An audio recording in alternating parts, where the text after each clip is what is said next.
तो basically external reconstruction और internal reconstruction ये दोनों जो होते हैं उसमें एक्सटर्नल रिकंस्ट्रक्शन मतलब होता है कंपनी का नाम भी बदल दिया, बराबर।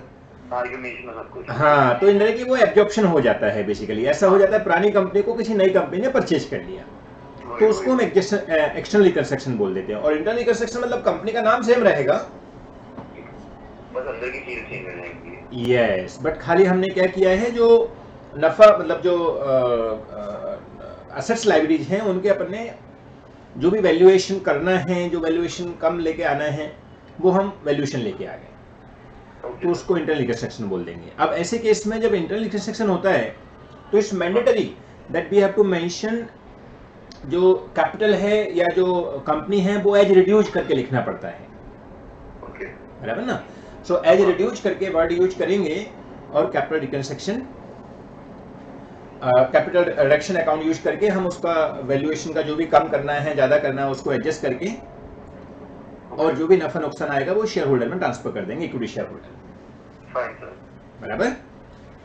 बाकी ये जो है सबसे सिंपल होता है बेटा रिकंस्ट्रक्शन, और एग्जाम में रिकंस्ट्रक्शन मोस्टली आता है, इसलिए मैं आपको हमेशा बोलूंगा कि रिकंस्ट्रक्शन अकाउंट का क्वेश्चन जब भी आए तो उसको करने का, क्योंकि उसमें पूरे में से पूरे मार्क्स मिलने के 100% चांस, बराबर।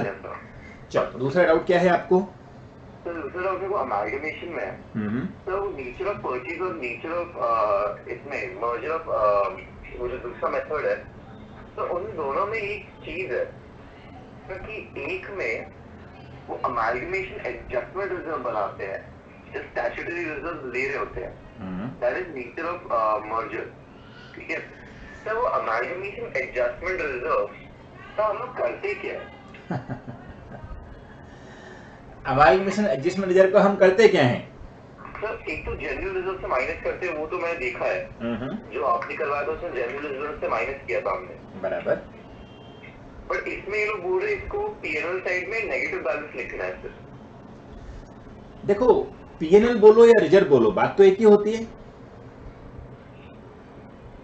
नहीं मतलब PNL as in reserve surplus में नेगेटिव बैलेंस दिखा के रखना है। अगर हमारे पास रिजर्व सरप्लस का पॉजिटिव बैलेंस नहीं है तो नेगेटिव ही दिखाना पड़ेगा।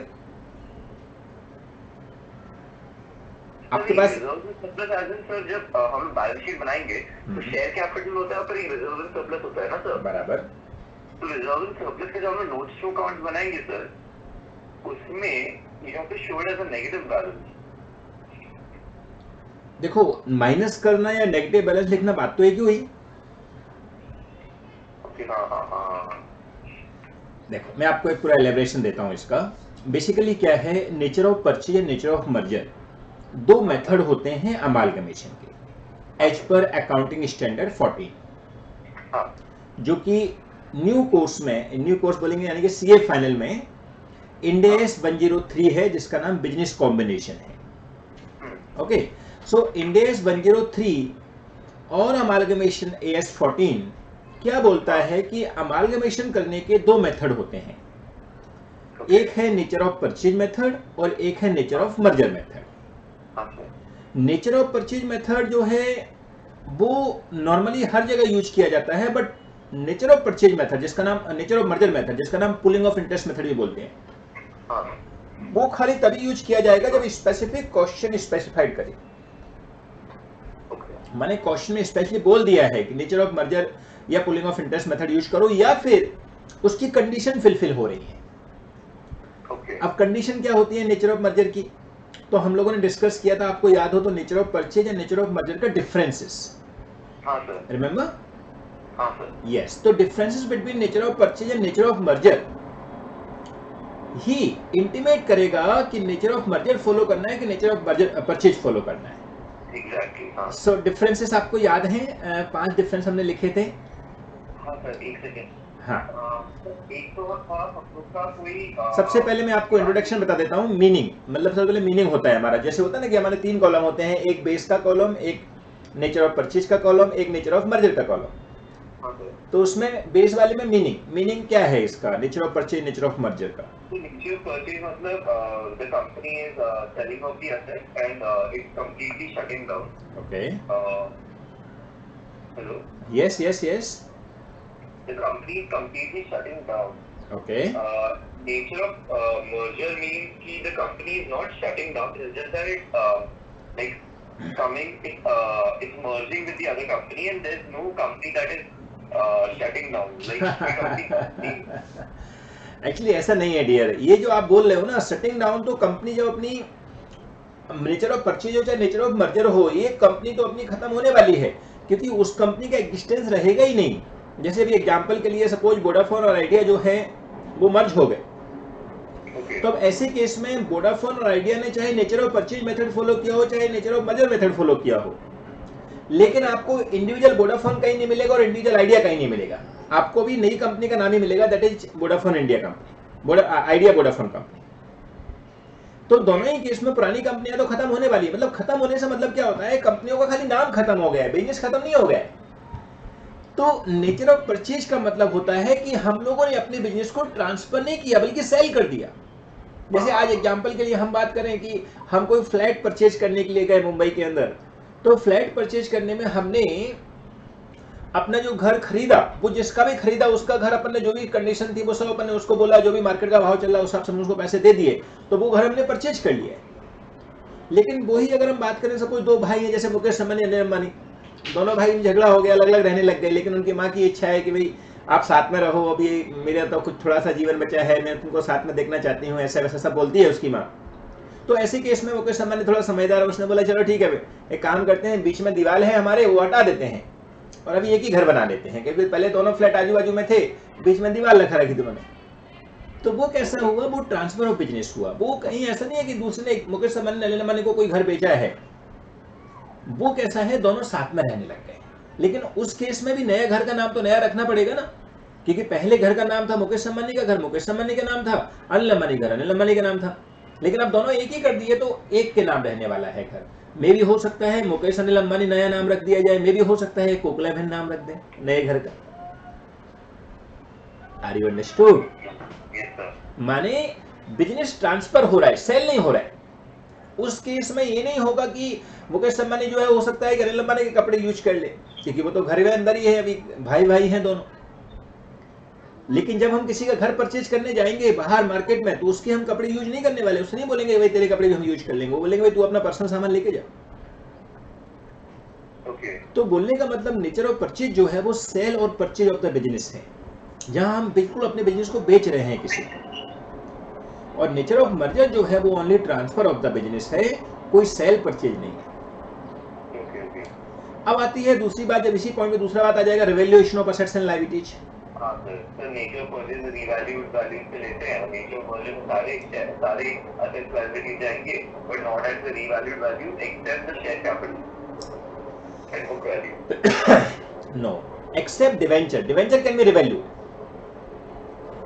और जो आप बोल रहे हो वो बोल रहे हो पॉइंट नंबर थर्ड, जिसको बोलेंगे transfer of assets and liabilities.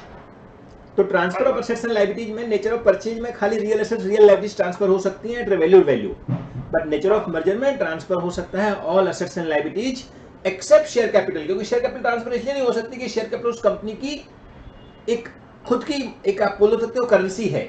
अब वो जो कंपनी ही नहीं रही तो करेंसी कैसे चलेगी उसकी? अंडरस्टूड? सो आपने क्या किया, दोनों पॉइंट को मिक्स करके बोल दिया बेसिकली। पहला पॉइंट है transfer of assets and liabilities, तो यहाँ पर नेचर ऑफ परचेज में only real assets real liabilities transfer होगी, रिजर्व सरप्लस शेयर कैपिटल वगैरह ट्रांसफर नहीं होगा। लेकिन नेचर ऑफ मर्जर में ऑल एसेट्स लायबिलिटीज ट्रांसफर होगी एक्सेप्ट शेयर कैपिटल, यानी कि रिजर्व सरप्लस भी ट्रांसफर होगा at book value. And revaluation की बात आती है तो नेचर ऑफ परचेज में रिवैल्यूएशन अलाउ है, बट नेचर ऑफ मर्जर में रिवैल्यूएशन अलाउ नहीं है, except debenture can be revalued. क्योंकि डिवेंचर होल्डर एक अलग बंदे होते हैं, उनको अगर हम ज्यादा कम पैसा देना चाहें तो allow. Okay, so this is the third case. Now fourth case, discharge of PC. PC can be discharged by mode of cash, shares, debentures, etc. Shareholders, like the shares है, the part can be given as cash, but सब कुछ बाकी सब shareholders, shares के through देना है। PC Means you want to say in nature of purchase we can give by any mode, means cash दे सकते हैं, शेयर दे सकते हैं, और हमारे को कोई एसेट्स पड़ा है वो भी दे सकते हैं, right. But nature of merger में we can only pay by shares, share and partly by cash. Yes, partly भी नहीं, आप बोल सकते हो फ्रैक्शनल, पार्टली नहीं बोलते उसको, फ्रैक्शनल। फ्रैक्शनल क्यों वर्ड होता है? क्योंकि फ्रैक्शनल का मतलब है जहां पे एक शेयर के बराबर पैसा नहीं आ सकता। जैसे एग्जांपल के लिए किसी के शेयर का भाव है 500 रुपीज पर शेयर और उसको देना है 250 रुपीज, तो हम 500 तो एक शेयर का होता है, तो शेयर को आधा फाड़ के दे नहीं सकते हैं, तो उसको फिर हम 250 रुपीज देंगे कैश, बोलेंगे भाई तेरा ये हिसाब किताब टैली हो गया, एक शेयर तेरे को नहीं मिल पा रहा है क्योंकि ये वो आधा शेयर तो हम दे नहीं सकते, इसलिए 250 रुपीज पर शेयर आपको हम पे करें। Okay. Yes, sir. So what we have to do? We have to calculate share, number of share कितना देना है, वो इक्विटी शेयर भी दे सकते हैं, प्रेफरेंस शेयर भी दे सकते हैं। और चूंकि परचेज कंसिडरेशन की बात आई है तो आपको ये भी पता होना चाहिए कि परचेज कंसिडरेशन क्या होता है। Can you explain the definition of the purchase consideration? Yes, sir. Yes, tell me the definition of purchase consideration. The purchase consideration is the okay, wait, one second. Purchase Yes. consideration is something that the purchasing company gives to the selling company in return for all the assets and liabilities taken over by the company. Very good, very good. ये आपने definition एक general definition बोली है, मनोज के FR की definition नहीं बोली है। Okay. हमारी डेफिनेशन कुछ स्पेशल होती है जो प्रैक्टिकल वे पे काम करती है। Okay, sir. तो क्या है definition, sir? वो डेफिनेशन है purchase consideration means anything given by purchasing company to share holder of selling company. Share holder word use करना बहुत जरूरी है। Okay. और फिर आगे का आप अपना लगा सकते हो, for the consideration of the transfer of the business और whatever, but to whom we should given, to share holder of the company. अगर हमने किसी डिवेंचर होल्डर को, किसी क्रेडिटर्स को ज्यादा कम पैसा दिया, वो पीसी का पार्ट नहीं होगा क्योंकि वो बाहर वालों को दिया है। पीसी मतलब मालिकों को दिया। जो जैसे अभी सपोज आपने कोई घर खरीदा तो आपने जो घर के मालिक को पैसा दिया वो उसका परचेज कंसिडरेशन माना जाएगा। लेकिन सपोज आपने उस पर्टिकुलर फ्लैट को परचेज करने के लिए कोई केस चालू था, किसी ने क्लेम कर रखा था, उसको आपने कुछ सल्टाया, वो उसको मतलब नहीं है भैया, वो तूने दिया अच्छी बात है, लेकिन मेरे को तूने जो दिया वो मेरे लिए purchase consideration. Understood? So anything given to the share holder of selling company. और बाकी का जो आपने वर्ड बोले वो एकदम लगा सकते हो आप, बट मेरे को वर्ड चाहिए शेयर होल्डर, क्योंकि कई बार आपको कंफ्यूजन हो गया एग्जाम में। याद रखो, आपको बताएगा अच्छा इसको ऐसे, इसको भी दिया है, ये भी दिया है, डिबेंचर होल्डर को हमने ये दे दिया, क्रेडिटर्स होल्डर को हमने शेयर दे दिए, इवन क्रेडिटर्स को भी हमने शेयर दे दिए तो भी वो पीछे नहीं है। हमने क्रेडिटर्स को भी शेयर दे दिए तो भी वो पीछे नहीं है। क्यों नहीं है?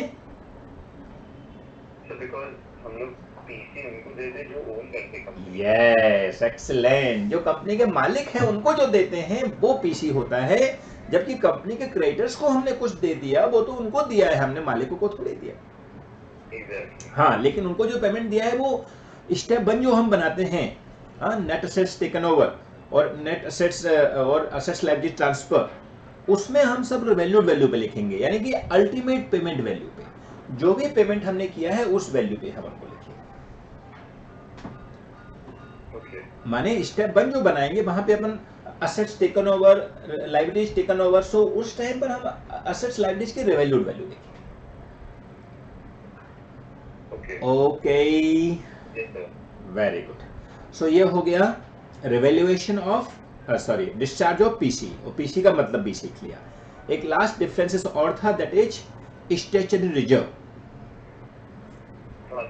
Yes, can you elaborate what is this? The statutory reserves are reserves which are not supposed to be taken over in that year because they might be carried forward Okay. in the next year, and they are to be maintained by the company. Very good, very good. They need to maintain by the new company anyhow because it's a law reserve, statutory reserve. These are mandatory to maintain by the new company. Like if something you make the good for the your employee or something for that, then definitely your employee should be safe in the next hand also. ऐसा नहीं होना चाहिए कि जो नया हाथ में जो कंपनी आई है वो लोग जो हैं आपके एम्प्लॉय को ध्यान नहीं रख रहे हैं, क्योंकि एम्प्लॉय क्या करे बेचारा, मालिक बदल गया तो एम्प्लॉय का क्या गलती है उसमें। तो एम्प्लॉय का जो स्टेचुरी फंड है या एम्प्लॉय का जो वर्कमैन कंपनसेशन फंड है या कोई ऐसा स्टेचुरी फंड पड़ा है जो कि गवर्नमेंट के अकॉर्डिंग मैंडेटरी है, तो वो नई कंपनी को रखना भी मैंडेटरी है, बराबर।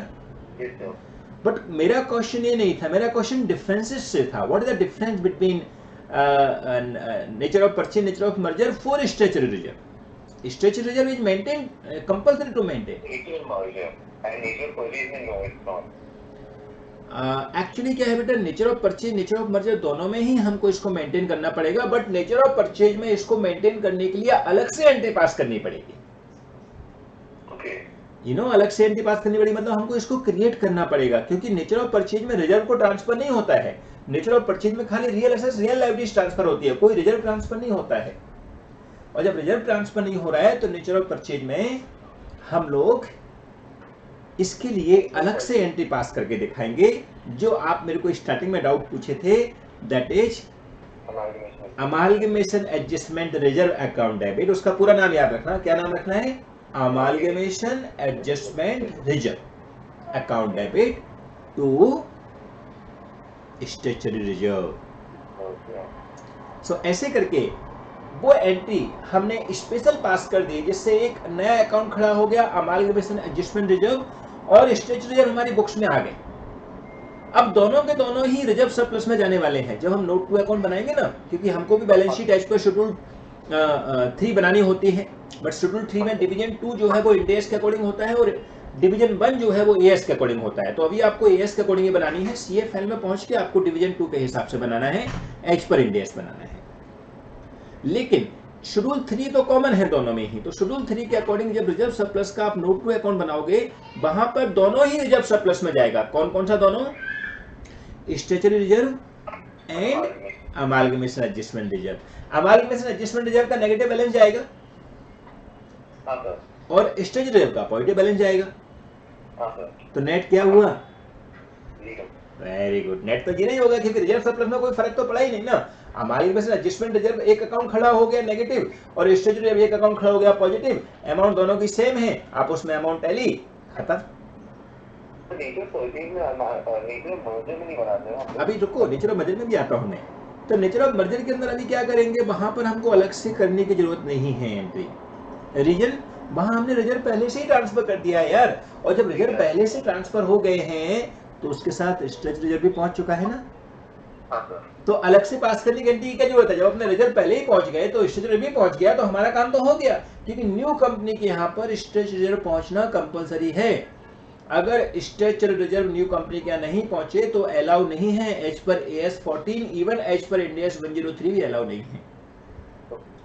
तो अब जब आपने पहुंचा दिए उसके यहाँ पर, तो आपको अलग से पास करने की जरूरत क्या है? बराबर। लेकिन फिर भी नेचर ऑफ मर्जर जो होता है, वहां पर हम जब डिफरेंसेस निकालते हैं, जो पांचों स्टेप में आप सभी पूछने वाला हूं, वो जो पांचों स्टेप में हम सब सॉल्व करते हैं, वो स्टेप 3 के अंदर जब हम डिफरेंसेस निकालते हैं, difference between step 2 and 1, that is PC and assets, उसको हम नॉर्मली गुडविल और कैपिटल रिजर्व बोलते हैं अगर नेचर ऑफ परचेज है मेथड है तो।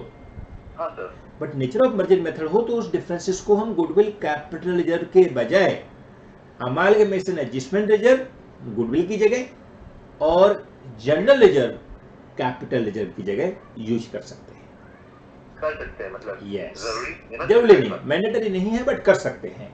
वो ऐसा बोलते हैं आप ऐसा करो वो ज्यादा अच्छा है, बट मैंडेटरी नहीं है। आप गुडविल कैपिटल यूज करना चाहो तो भी कर सकते हो। लेकिन लोगों ने जहां भी नेचर ऑफ मर्जर फॉलो किया है, they have tried to use amalgamation adjustment reserve and general reserve case में भी, और उसको वो रिजर्व सरप्लस के साथ ही एडजस्ट कर देते हैं। इस वजह से रिजर्व सरप्लस में वो ऑटोमेटिक एडजस्ट हो जाता है। Okay okay okay okay. तो मेरे को एक और डाउट है, हम लोग जैसे सम सॉल्व करते हैं step 1, step 2, step 3, yes sir book में नहीं दिया होता है, तो अगर मैं एग्जाम पेपर में ये same step 1, step 2, step 3 follow करूं तो ये लोग मार्क्स नहीं काटेंगे। बहुत अच्छा क्वेश्चन आपने पूछा है बेटा। कि जो स्टेप्स मैं लिखवाता हूँ उन स्टेप्स को अगर एग्जाम में लिख के आएंगे तो कहीं ये मार्क्स तो नहीं काटेंगे बेटा। वो वजह से आपको मार्क्स काटेंगे नहीं बल्कि आपको एक्स्ट्रा मार्क्स देंगे। आप है ना, हाँ मतलब कैसा है कि आज जो इंस्टीट्यूट का सिस्टम हो गया है ना ICAI का, वो उनका सिस्टम है कि जो फाइनल बैलेंस शीट है, जैसे एग्जांपल के लिए सपोज 16 मार्क्स का क्वेश्चन है, 16 मार्क्स का क्वेश्चन है, तो जो बैलेंस शीट हमारी जो टैली हो जाती है बाद में अमालगमेशन करने के बाद में लास्ट में, वो बैलेंस शीट के लिए खाली 4 मार्क्स अलॉटेड हैं, खाली 4 marks. Out of 16 4 marks are allotted for the balance sheet, remaining 12 marks for the all these calculation, all these steps। क्योंकि क्या है, स्टेप बनाने से हमने वो वर्किंग नोट ऐसे सिस्टमैटिक वे में बना दिए कि एग्जामर जो है ना वो डेफिनेटली उस पर्टिकुलर मेथड का फोटो खींच के लेके जाएगा और बोलेगा मैं अपने बच्चे को ऐसे सिस्टम सिखाऊंगा। क्योंकि ये सिस्टम की वजह से आपके वर्किंग नोट भी ऑटोमेटिक बन जाते हैं, सारी चीजें कवर हो जाती हैं। हाँ हाईलाइट हो जाती है कहाँ का क्या है, ये सिस्टमेटिक भी हो जाता है। एग्जाम में हमको सोचना नहीं पड़ता है हमको कहाँ से स्टार्ट करेंगे, we can directly start with step number 1। इसके लिए आप देखो मैंने जितने भी आपको चैप्टर्स कम करवाए हैं, जो भी बड़ा चैप्टर है, जो भी थोड़ा सिस्टमेटिक चैप्टर है, उसमें सब में मैंने आपको स्टेप बनवाई हैं। क्योंकि वो स्टेप की वजह से आपको एग्जाम हॉल में सोचना नहीं पड़ेगा कि सबको स्टार्ट कहाँ से करना है, you can start with step number 1 directly. और वही हमारा ऑब्जेक्टिव होना चाहिए, क्योंकि पेपर आप बहुत लेंदी आ रहे हैं बेटा। आप देखो अभी फर्स्ट ग्रुप का एग्जाम खत्म हुआ है, अकाउंट्स का पेपर बहुत लेंदी आया था, लोग बागों का कई बच्चों का 60-60 70-70 मार्क्स का भी अटेम्प्ट नहीं हुआ था। लेकिन जो सिस्टम अपना फॉलो करते थे, जिन्होंने अपने सिस्टम से करके रखा था, वो लोग पूरा मार्क्स का अटेम्प्ट करके आए हैं, only because of they have not spend a single minute to think how to start the problem, because they know we have to start problem with step number 1। Understood? So इसके लिए हमेशा याद रखो कि आप एक फिक्स स्टेप बना के रखोगे, फिक्स मेथड बना के रखोगे, तो आपका टाइम एग्जाम में बचेगा, जो बहुत ही जरूरी है। क्योंकि अगर मार्क्स आपने 100 मार्क्स का अटेम्प्ट नहीं किया एग्जाम में, तो याद रखो आपका कंपटीशन जो है, वो कॉम्पिटिटर दूसरा वाला है, वो 100 में से मार्क्स लेके आएगा, लेकिन तुम जितने मार्क्स का अटेम्प्ट करके आओगे उसमें से आपको मार्क्स मिलेंगे, बट काउंट 100 में से ही किए जाएंगे, आउट ऑफ 100 ही काउंट किए जाएंगे। जैसे कई बार एग्जाम होता है हमारा कॉलेज वगैरह में 70 मार्क्स का एग्जाम होता है, 80 मार्क्स का एग्जाम होता है, पता है? तो अभी 70 में से आपको 60 आया तो आपका कितना परसेंट माना जाता है? अराउंड 90। यस, 60 अपॉन 70 इंटू 100 करके निकालते हैं ना। हाँ सर। लेकिन अगर आपका 70 में से 60 मार्क्स आए और 60% ही बोला जाए तो आपको गलत लगेगा ना यार, ये तो गलत बात हो गई, क्योंकि आपने आउट ऑफ 70 जो है आपने 60 लेके आया तो परसेंटेज ज्यादा आना चाहिए। एग्जैक्टली। यस, लेकिन आप अगर यहाँ पे 100 मार्क्स में से 70 मार्क्स अटेम्प्ट करके आओगे तो आप वैसे ही कर रहे हो इनडायरेक्टली, क्योंकि परसेंटेज काउंट आपका 100 मार्क्स पे होगा, और अगर आप अटेम्प्ट 70 करके आए तो आपको मार्क्स आउट ऑफ 70 मिलेंगे। इसलिए 100 मार्क्स का पेपर अटेम्प्ट होना बहुत जरूरी है। और उसके लिए ये जो स्टेप्स मैंने बनवाई हैं, ये इन्हीं का पर्पज है बेटा। क्या है, देखो नॉर्मली जब सिखाते टाइम पर बहुत सारे लोग ऐसे होते हैं जिनको अच्छा लगता है सीखते टाइम पर, वाह मजा आ रहा है मजा आ रहा है, लेकिन जब एग्जाम टाइम पे आते हैं तो उनकी टाइम फिक्स हो जाती है। इसका रीजन क्या है, वो उस टाइम पे सिखाए, उस टाइम पे थोड़ी मेहनत ये नहीं करवाई कि एग्जाम वाले दिन क्या करना है, जिससे हमारा वो सिस्टमेटिक वे बन जाए, एग्जाम वाले दिन हमारा पूरा रिवीजन हो जाए। तो वो सिस्टम जब बनवाते हैं तो एग्जाम टाइम पे आपको वो चीज का बेनिफिट मिलता है, वो चीज का एक्चुअल इफेक्ट समझ आता है कि आप किस टाइप से फटाफट सम कर पा रहे हो। कैसे आपने ये मेथड से जब किया तो आपको कोई भी सम स्टार्ट करने में डाउट नहीं आ रहा है कि कहाँ से स्टार्ट करें, एग्जाम हॉल में सोचना नहीं पड़ रहा है कि इस सम को मैं कौन सी स्टेप से चालू करूं, कहाँ से चालू करूं। You know you have to start with step number 1। Okay, so ये nature of purchase, nature of merger का डिफरेंस हो गया, और इसके साथ ही आपका जो डाउट था अमालगमेशन एडजस्टमेंट रिजर्व का, वो भी क्लियर हो गया है। Amalgamation adjustment reserve indirectly reserve surplus ही होता है, ऐसा आप मान लीजिए। ओके, तो मुझे एक और डाउट है कंसोलिडेशन का। उससे पहले एक बार मैं अमालगमेशन का पार्ट खत्म करना चाहूंगा, क्योंकि कंसोलिडेशन में जब पहुंच जाएंगे तो अमालगमेशन वापस ना आए, ऐसा रखें। वो ओवरव्यू चीज नहीं करे सर। हाँ, एक्चुअली ओवरव्यू कैसा है, मेरे को खाली ये जानना है, जैसे भी इसके स्टेप्स हैं, राइट? तो आप मेरे को 5 स्टेप बता दीजिए एक बार, कौन कौन सी होती हैं। the amalgamation के? Yes, amalgamation के. Step 1. How to solve the problem? Step 1, net assets ढूंढ लो. Okay. Second step, what is the purchase consideration? Okay. Third step, what is the difference? Very nice. So then fourth step is your balance sheet in the purchasing company's account. No. ये step 5 है. ये step 5 है. Net assets, purchase consideration, what is the difference? फिर accounting treatment in the selling company's account. Yes, step 4 is accounting treatment in the books of selling company. Selling company में मैं confused हो गया. हाँ. So step 5 is accounting treatment in the books of purchasing company. Excellent, एकदम बराबर है. पांचों step आपने बराबर बताई हैं. अब इन पांचों स्टेप का मेरे को एलेबोरेशन दो जिससे ये समझे कि ये पांचों स्टेप में करना क्या है. स्टेप 1 का पहले बताओ, व्हाट इज नेट एसेट्स. पहले स्टेप में हम लोग को फिगर आउट करना है कि नेट एसेट्स क्या है. तो हम लोग को सारे एसेट्स और लायबिलिटीज आर टेकन ओवर, उनको अपने रीवैल्यूड वैल्यू में लेना है. Very nice. Okay. Purchase consideration is what you paying to the share holder. So उसमें आपको दिखाना है किस मेथड से आपने उनको पे किया, by shares, by debentures, cash etcetera. फिर स्टेप 3 में आपको दिखाना है कि आपका जो कंपनी का जो वैल्यू जो आप ले रहे हो उसमें और आपकी परचेज कंसीडरेशन जो आप कंपनी के शेयर होल्डर्स को दे रहे हो डिफरेंस क्या है. It can either be more or it can be less. If it's more then it's a goodwill. That means you paid more to the company. Okay. And if it's less, then you have taken more than what you have given. That means it's a capital reserve for you. Very nice. Step 2 को elaborate नहीं किया आपने. So step 2 में purchase consideration में you either pay to cash, shares or debentures. वो तो बराबर है. नेचर ऑफ परचेज में ऐसा कर सकते हैं. नेचर ऑफ मर्जर में खाली शेयर में देना पड़ता है. What is consideration? How to calculate? There is any method? Because in amalgamation AS 14 सबसे ज्यादा डिफिकल्ट पार्ट होता है वो परचेज कंसिडरेशन ही होता है. जैसे अभी आप कंसोलिडेशन की बात कर रहे हो तो कंसोलिडेशन के अंदर जो मोस्ट डिफिकल्ट पार्ट है वो है प्री पोस्ट का कैलकुलेशन करना. वैसे ही यहाँ पर जो मोस्ट डिफिकल्ट पार्ट है वो है आपके पीसी की कैलकुलेशन करना. तो परचेज कंसिडरेशन को थोड़ा एलेबोरेट करना पड़ेगा. इसके कुछ मेथड होते हैं क्या कैलकुलेशन करने के? हाँ सर, होते हैं ना सर. ओके.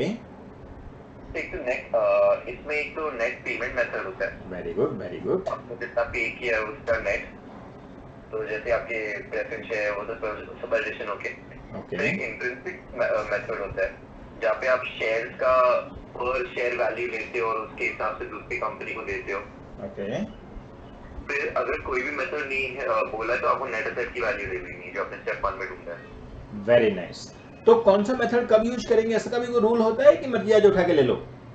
सर नहीं, वो मेंशन करेंगे आते हैं लोग क्वेश्चन में. क्वेश्चन में कुछ मेंशन नहीं करते हैं यहाँ पर. यही तो प्रॉब्लम है. क्वेश्चन में मेंशन करते तो बात ही खत्म हो जाए. क्वेश्चन में मेंशन नहीं करते वो लोग. बोलते हैं आप ही पता लगा जो ले जाए वो ले लो.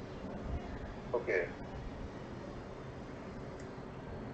इनका पता लगाने के लिए हमने पहली प्रायोरिटी नेट पेमेंट मेथड को देनी है. दूसरी प्रायोरिटी इंट्रिंसिक वैल्यू मेथड को देनी है. और अगर वो भी पॉसिबल ना हो तो थर्ड हमारा नेट एसेट्स मेथड ऑलवेज जिंदाबाद है. सर कोई डाउट था?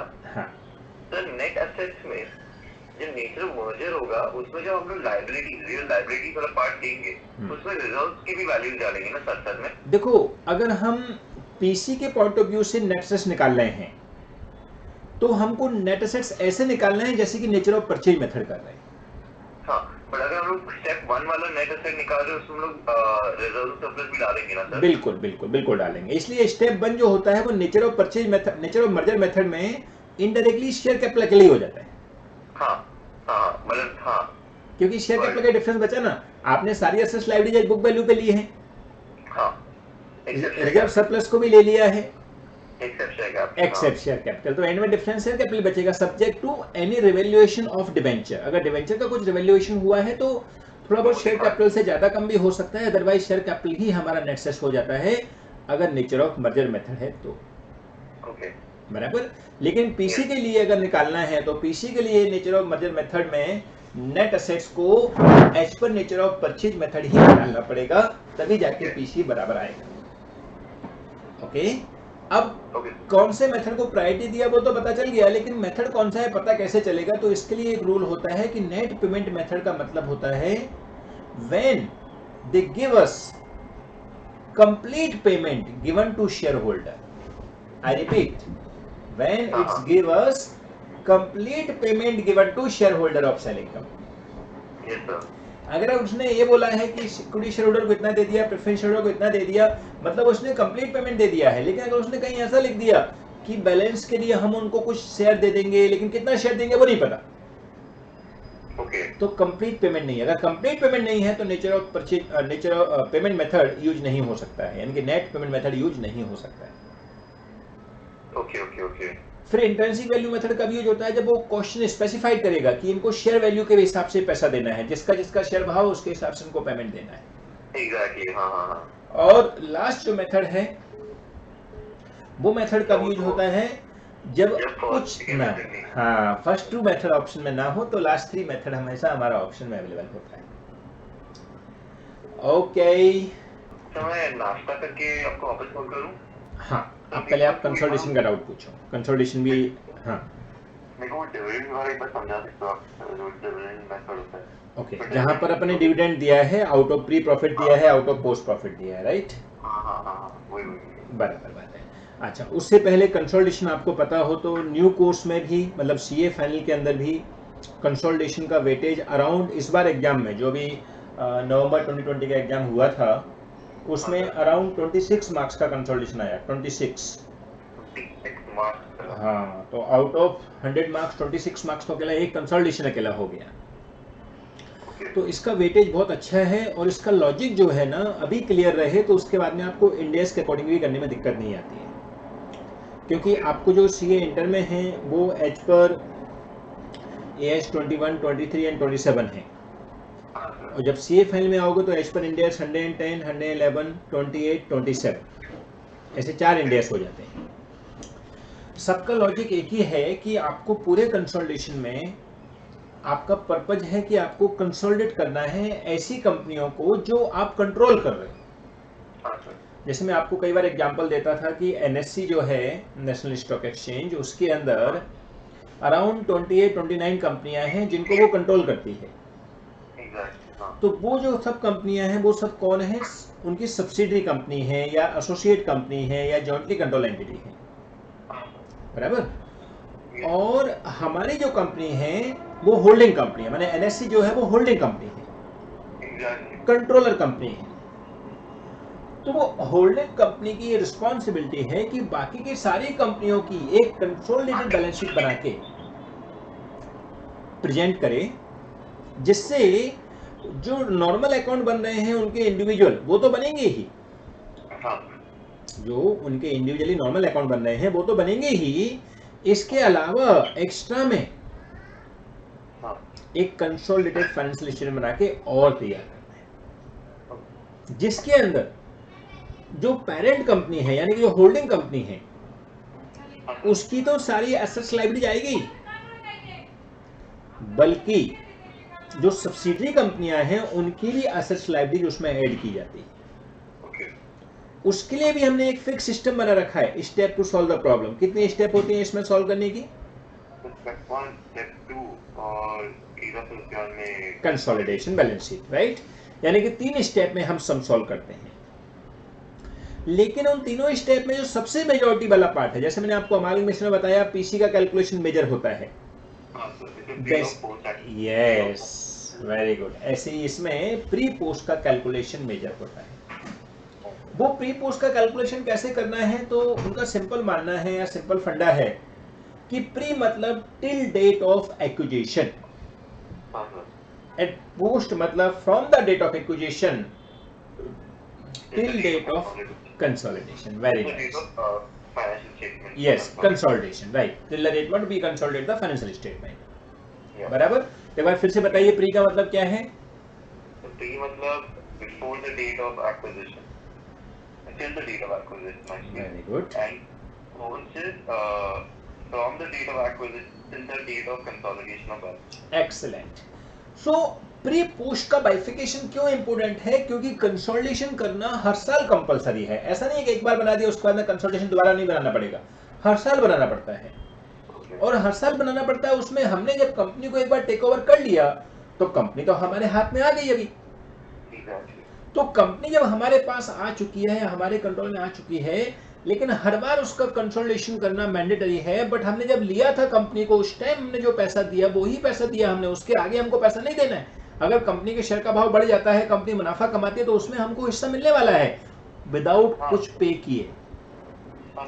इसके लिए प्री पोस्ट कैलकुलेशन इंपॉर्टेंट है। वो बोलते हैं कि टिल डेट ऑफ एक्विजिशन सब प्री है, तो आपका नेटवर्थ जो है उसको आप जिस दिन आपने एक्वायर किया, जैसे हम अमालगमेशन करते हैं, उस दिन हमने जो एक्वायर किया है, उस दिन हमको जो पैसा मिला है, उस दिन हमने जो पैसा दिया, वो हमारा गुडविल कैप्चर होगा, बराबर। और उसके बाद जो हमने पैसा दिया वो हमारा रेगुलर प्रॉफिट माना जाएगा। ओके। अब उसके लिए कुछ भी घुमा सकते हैं। तो हमने टाइप्स ऑफ प्रॉब्लम डिस्कस किए, तो उसके अंदर एक टाइप था डिविडेंड का ट्रीटमेंट, जो आपको डाउट है। तो डिविडेंड का ट्रीटमेंट में भी क्या होता है कि डिविडेंड देती है कंपनी या रिसीव करते हैं शेयर होल्डर, बराबर कि नहीं? डिविडेंड कंपनी देती है और उसके शेयर होल्डर रिसीव करते हैं। ऐसा ही होता है ना रूल? तो जब डिविडेंड कंपनी ने दिया, उसके शेयर होल्डर ने उसको रिसीव किया, तो शेयर होल्डर उसको कहां ले जाएंगे? अपने प्रॉफिट एंड लॉस में ले जाएंगे। अब हमारी कंपनी जो है वो भी एक शेयर होल्डर है। हम जैसे हम होल्डिंग कंपनी है, तो हमने कंपनी के शेयर लेके रखे हैं, तो हम भी कंपनी के शेयर होल्डर है, सब्सिडी कंपनी के। तो हमको भी डिविडेंड मिलना चाहिए। मिलना चाहिए कि नहीं मिलना चाहिए? बिल्कुल मिलना चाहिए। तो जब हमको डिविडेंड मिलेगा, तो हमारे डिविडेंड को हम लोग पीएनएल अकाउंट में ले जाएंगे। लेकिन पीएनएल अकाउंट में लिया जाता है रेवेन्यू नेचर की चीज को, जो कि पोस्ट होती है। बट प्री नेचर की चीज है, तो उसको कॉस्ट में ले जाना चाहिए, यानी कि कॉस्ट में से कम करना चाहिए, ना कि प्रॉफिट दिखाना चाहिए। तो हमने देखना है कि डिविडेंड अगर आउट ऑफ प्री प्रॉफिट दिया है, तो प्री प्रॉफिट में से कुछ भी मिलेगा वो हमारा कॉस्ट ऑफ एक्विजिशन में से कम होना चाहिए, ना कि उसको रेगुलर प्रॉफिट मानना चाहिए। अंडरस्टूड? जो हमको प्री प्रॉफिट मिलेगा, माने प्री में से कुछ भी मिलेगा, वो हमारे on the date of acquisition वाली नेटवर्थ में आना चाहिए, ना कि उसके आगे वाली में। तो अगर हमने dividend out of pre profit दिया है, तो हमको उसको रेक्टिफाई करना पड़ेगा कि वो कॉस्ट ऑफ एक्विजिशन, यानी कि जितने में हमने शेयर खरीदे थे उसमें से वो माइनस होगा, ना कि प्रॉफिट एंड लॉस में ऐड होगा। यानी अगर हमने उसको प्रॉफिट लॉस में ऐड कर रखा है, तो उसमें से हटाएंगे, ऐसा बोल के कि ये प्री प्रॉफिट है, रेवेन्यू नेचर का नहीं है, क्योंकि प्री प्रॉफिट कैपिटल नेचर का होता है, तो कॉस्ट में से कम होना चाहिए। और अगर वो कॉस्ट में से कम होना चाहिए, तो हम अपनी कॉस्ट ऑफ एक्विजिशन में उतना कम कर देंगे। जैसे कि हम सपोज कोई फ्लैट खरीदने गए और हमको फ्लैट वाले ने या बिल्डर ने ऑफर दिया कि आप अगर फ्लैट खरीदो तो आपको हम 10 ग्राम का एक गोल्ड का कॉइन गिफ्ट में देंगे। तो इनडायरेक्टली वो फ्लैट खरीदने के कॉस्ट में बनने, जो गोल्ड का कॉइन है वो हमारी कॉस्ट ऑलरेडी उस फ्लैट में ले ली है उसने। ओके, और उसके बाद में सबको फ्लैट बेचना है। हाँ, तो इस इनडायरेक्टली हमारी फ्लैट की कॉस्ट हमको जितना गोल्ड का कॉइन है उससे कम कर देनी है, ना कि उसको हमारा प्रॉफिट मानना है कि गोल्ड का कॉइन मिल गया, गिफ्ट मिल गया। अरे गिफ्ट कुछ नहीं दिया उसने, वो कोई हमारा रिलेटिव नहीं है जिसने हमको गिफ्ट दे दिया। वो तो बिल्डर है, उसने तो धंधा करना है, इसके लिए उसने अपने फ्लैट का प्राइस आपको जो गोल्ड का कॉइन दिया उसने बढ़ा के दे दी, और उतना आपको ऐसा लगा आपको गिफ्ट मिल गया, इनडायरेक्टली आपका फ्लैट का कॉस्ट उतना कम करना चाहिए। वो ही यहाँ पे ऑब्जेक्टिव है कि dividend out of pre profit मिला है, तो हमको कॉस्ट ऑफ एक्विजिशन को कम कर देना चाहिए उतना, और अदर हैंड में हमारे प्रॉफिट में से हटा देना चाहिए, क्योंकि एडजस्टमेंट के दो इफेक्ट नहीं होंगे जब तक हमारा अकाउंट टैली नहीं होगा। तो एक हम कॉस्ट ऑफ एक्विजिशन में से माइनस कर देंगे प्री एक्विजिशन डिविडेंड, और एक हम हमारे प्रॉफिट लॉस में से माइनस कर देंगे, क्योंकि प्रॉफिट लॉस में गलती से ले गए तो उसको हटा दिया, और कॉस्ट में से माइनस करना चाहिए तो कॉस्ट में से माइनस कर दिया, और हमारा ट्रीटमेंट हो गया। लेकिन अगर आउट ऑफ पोस्ट प्रॉफिट दिया है डिविडेंड, माने सब्सिडी कंपनी ने out of post profit dividend declare किया है, तो हमको रेक्टिफाई करने की जरूरत नहीं है, क्योंकि पोस्ट प्रॉफिट में से जो भी आता है वो सब हमारे प्रॉफिट लॉस में जाता है, इसलिए उसको रेक्टिफाई करने की जरूरत नहीं पड़ेगी। ओके, सो हम क्या बोलेंगे? डिविडेंड का ट्रीटमेंट अगर आउट ऑफ प्री प्रॉफिट दिया है, रेक्टिफाई करना है। क्या रेक्टिफाई करेंगे बताओ जरा? कॉस्ट ऑफ एक्विजिशन से माइनस करेंगे इसको, और उसको हमारे इसमें कहते हैं पीएल में से 3 पीएल में से निकाल देंगे। प्रॉफिट लॉस में हटा देंगे, प्री प्रॉफिट लॉस नहीं होता है क्योंकि सब्सिडरी कंपनी का प्रॉफिट नहीं है, ये हमारी होल्डिंग कंपनी का प्रॉफिट है। तो हमारी होल्डिंग कंपनी का प्रॉफिट तो एक ही होता है क्योंकि सब्सिडरी कंपनी को प्री पोस्ट में बांटना होता है। होल्डिंग तो मालिक है, वो तो वैसा ही रहेगा जैसा है, खाली सब्सिडी कंपनी को प्री पोस्ट में कन्वर्ट करना है। उसके लिए जो भी पेरेंट्स कंपनी का प्रॉफिट है उसमें से उसको माइनस कर देंगे और उतना ही कॉस्ट ऑफ एक्विजिशन माइनस करेंगे। और कौन सा हिस्सा माइनस करेंगे? जो हमारा हिस्सा है। सपोज हमने 80% लेकर रखा है तो खाली 80% ही माइनस करना है, पूरा माइनस नहीं करना है। सर तो जो 80% वहां से माइनस करना है वो हम लोग कहां से माइनस करेंगे sir? Cost of acquisition okay, और profit and loss same amount. Cost of acquisition से भी 80% माइनस करेंगे और इससे प्रॉफिट एंड लॉस से भी 80% माइनस करेंगे। लेकिन किसका 80%? सर जो हमारा प्री एक्विजिशन डिविडेंड है। यस, माने जो अमाउंट होगी वो दोनों में से सेम होगी, अमाउंट अलग नहीं हो जाएगी। सर जो 80% जो माइनस करेंगे वो स्टेप 2 के पीएनएल से माइनस करेंगे ना? यस, स्टेप 2C, स्टेप 2 का C पार्ट और स्टेप 2 का A part. A cost of acquisition होता है उसमें से माइनस करेंगे और स्टेप 2 का C पार्ट कंसोलिडेटेड पीएनएल होता है उसमें से माइनस करेंगे। तो पोस्ट एक्विजिशन पीएनएल और हमारा होल्डिंग का पीएनएल ऐड होता है। यस, बराबर। सो इस तरीके से हमारा कंसोलिडेशन बन जाएगा। और जो भी प्री पोस्ट का चक्कर रहेगा वहां पे क्लियर रखना है कि प्री में से अगर कुछ दिया है, अगर वो प्री वाला है तो नो प्रॉब्लम, क्योंकि प्री का इफेक्ट कॉस्ट ऑफ एक्विजिशन यानी कि कॉस्ट ऑफ कंट्रोल निकालने में हेल्प करेगा। जब हमने एक्वायर किया था उस दिन हमको जो नफा नुकसान उसकी वजह से मिला उसमें वो हेल्प करेगा। इसलिए प्री एक्विजिशन नेटवर्क को कॉस्ट ऑफ एक्विजिशन के टाइम पर एडजस्ट करना है और पोस्ट एक्विजिशन नेटवर्क को बाकी के नॉर्मल प्रॉफिट मानना है, यानी कि पीएनएल में ले जाना है, कंसोलिडेशन पीएनएल में ले जाना है, कंसोलिडेशन रिजर्व में ले जाना है। लेकिन जो प्री है उसको अलग रखना है, प्री को कॉस्ट ऑफ कंट्रोल में से ही माइनस करना है। जैसे हम अमालगमेशन में गुडविल कैपिटल निकालते हैं वैसे यहाँ पे गुडविल कैपिटल निकाला जाएगा, वहां पे अपन को उसको यूज करना है pre acquisition network. Okay, clear? Yes. तो मैं ये बोल रहा था मेरे अभी ये सारे चैप्टर तो हो चुके हैं, कुछ ये 3-4 चैप्टर के डाउट था। हाँ तो ठीक है, इसका मेरे को स्टेप बता दो एक बार आप, इसका स्टेप क्या है? इसको जो आपने बोला ना 3 स्टेप में सॉल्व करते हैं। स्टेप 1 हम लोग पहले देखते हैं कि प्री और पोस्ट को डिवाइड करते हैं। Share capital, reserves and surplus, उसके बाद में एनी मिसलेनियस एक्सपेंसेस, रीवैल्यूएशन जो असेट्स होता है वो, plus depreciation of the asset if it's revalued. Then उसके बाद में हाँ ये सबको हम लोग प्री एंड पोस्ट में डिवाइड कर देंगे। फिर उसके बाद में हम लोग जो हमारा नेट वैल्यू आएगा, नेट वर्थ आएगी, उसको हम लोग होल्डिंग और माइनॉरिटी में डिस्ट्रीब्यूट कर देंगे और होल्डिंग को सब डिवाइड करेंगे इनटू प्री एंड पोस्ट। जो प्री एंड पोस्ट है वो 80, हमारा जो होल्डिंग का परसेंटेज है वो हम लोग प्री का जो वैल्यू उसमें से 80% या 90% व्हाटएवर इट इज वो लेके लिख देंगे और पोस्ट का जो वैल्यू है उसमें 80% 90% लेके लिख देंगे। फिर पोस्ट को सब डिवाइड करेंगे into PNL and reserve, that is post PNL and post reserve, जो ये स्टेप 2 में हम लोग ऐड करेंगे हमारे होल्डिंग कंपनी के इसमें। फिर स्टेप 2 में आएंगे हम लोग वैल्यूएशन ऑफ हमारा कॉस्ट ऑफ कंट्रोल या कॉस्ट ऑफ एक्विजिशन। तो उसमें हम लोग कॉस्ट ऑफ एक्विजिशन लेंगे, उसमें से हम लोग अपना प्री एक्विजिशन नेटवर्क माइनस कर देंगे to find out if we paid more, if we paid less, to find out the goodwill and capital reserve.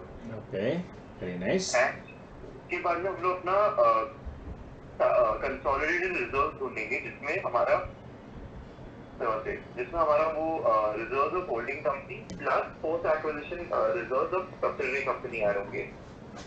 और ये हम लोग पीएनएल का भी करेंगे। एक्सीलेंट एक्सीलेंट, मजा आ गया। ये दोनों स्टेप में आपने स्टेप 1 जो बताया, हाँ सर, उसके अंदर प्री पोस्ट किसको मानेंगे? तो शेयर होल्डर, शेयर कैपिटल को हम लोग प्री मानेंगे, रिजर्व को हम लोग मानेंगे प्री, ओके, पीएनएल को हम लोग मानेंगे पोस्ट। हमेशा की कुछ रूल है? हाँ सर, हमेशा प्री मानेंगे ऐसा, मतलब हमेशा पीएनएल को पोस्ट मानेंगे, रिजर्व को प्री मानेंगे, ऐसा की कोई रूल है? सर क्वेश्चन में दे माइट मेंशन कि स्टार्टिंग ऑफ द ईयर में इसका वैल्यू इतना था। Okay. That part will be if that is before acquisition, then we'll put that much amount as free. And वो हम लोग को बोलेंगे during the year इतना रिजर्व हुए, इतना पीएनएल बना, तो हम लोग उसको फिर अकॉर्डिंगली डिवाइड कर देंगे प्री एंड पोस्ट। ओके, सो आपका बोलना ऐसा है कि अगर क्वेश्चन में मेंशन है तो उसके अकॉर्डिंग करेंगे प्री पोस्ट, अगर क्वेश्चन में मेंशन नहीं है हाँ, तो हम रिजर्व को प्री मानेंगे और पीएनएल को पोस्ट मानेंगे, right? Exactly. Okay okay, very good. And revaluation? तो रिवैल्यूएशन हम लोग अलग उसको प्री मानते हैं। एक्सीलेंट, ऑलवेज उसको प्री मानते हैं। Why? Because it's always before acquisition, you revalue the asset before acquisition. Before नहीं, on the date of acquisition. On the date of acquisition, yeah. And till date of acquisition all are pre. Yeah, and then उसका depreciation और revaluation is always post, because depreciation always happens at the end of the year. Perfect. And इसके बाद में step को analysis कर दिया आपने, post pre को टोटल लगा दिया, क्रॉस चेक भी कर लेना है नेटवर्थ को कि भाई वो टोटल नेटवर्थ जो आया है वो प्री पोस्ट के चक्कर में कहीं गड़बड़ तो नहीं हो गई है, क्योंकि हमने प्री पोस्ट में बांटा है, बट नेटवर्थ तो टोटल मिलके वही रहनी चाहिए जो नेटवर्थ हमारी ओरिजिनल थी। Yes sir. बराबर? Yes sir. ओके, और उसके बाद में फिर स्टेप 2 बना दिया आपने। स्टेप 3 में क्या होता है? और स्टेप 3 में हम लोग हमारा कंसोलिडेशन करते हैं, इसमें हम लोग अपने जो कंसोलिडेटेड कंपनी होती है उसके शेयर कैपिटल और उसी सारी इक्विटी लायबिलिटीज रहते हैं सारे दो शेयर से सब्सिडीज में। तो जो कंसोलिडेटेड बैलेंस शीट होती है इसमें जो शेयर होल्डर्स की शेयर कैपिटल होता है वो हर वक्त होल्डर कंपनी का ही होता है।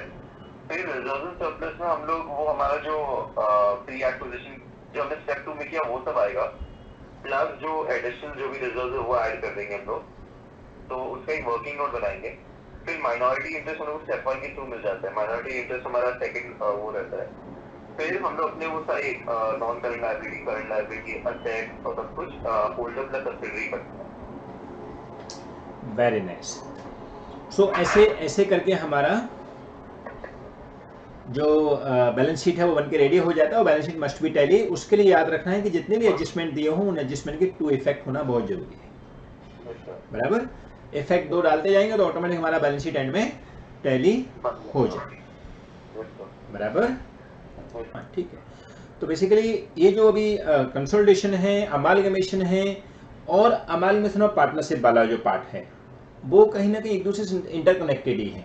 माने आप जैसे अमालगमेशन कर लिया आपने, रिकंस्ट्रक्शन किया आपने, अपना जो कंसोलिडेशन आपने किया अभी, तो उनका कनेक्शन ही पार्टनरशिप का है, क्योंकि यहाँ पर आपके लिए एडवांस पार्टनरशिप है जिसमें dissolution, piecemeal, sale of partnership firm, conversion of partnership firm to company और amalgamation of partnership firm. Okay, तो ये आपस में कनेक्टेड ही हैं। अभी क्या है इनका कनेक्शन की पार्टनरशिप जब आती है तो हमको एक्स्ट्रा में याद रखना है पार्टनरशिप एक्ट 1932। क्योंकि कंपनी का अमालगमेशन करो या पार्टनरशिप का अमालगमेशन करो, बात तो वही है, अमालगमेशन तो अमालगमेशन होता है। लेकिन फर्क क्या हो जाता है कि कंपनी का अमालगमेशन में कंपनी एक्ट अप्लाई किया जाता है जो कि रिवाइज कंपनी एक्ट 2013 है, उसमें शेड्यूल 3 के हिसाब से बैलेंस शीट बनती है, कंपनी लॉ के हिसाब से रूल फॉलो करने पड़ते हैं। बट अमालगमेशन और पार्टनरशिप फर्म में कंपनी लॉ नहीं होता है बल्कि पार्टनरशिप एक्ट होता है। अब उन दोनों की वजह से प्रेजेंटेशन का फर्क पड़ जाता है, उन दोनों की वजह से प्रेजेंटेशन का फर्क पड़ जाता है, लेकिन जो कैलकुलेशन है, जो कॉन्सेप्ट हैं वो सेम रहते हैं।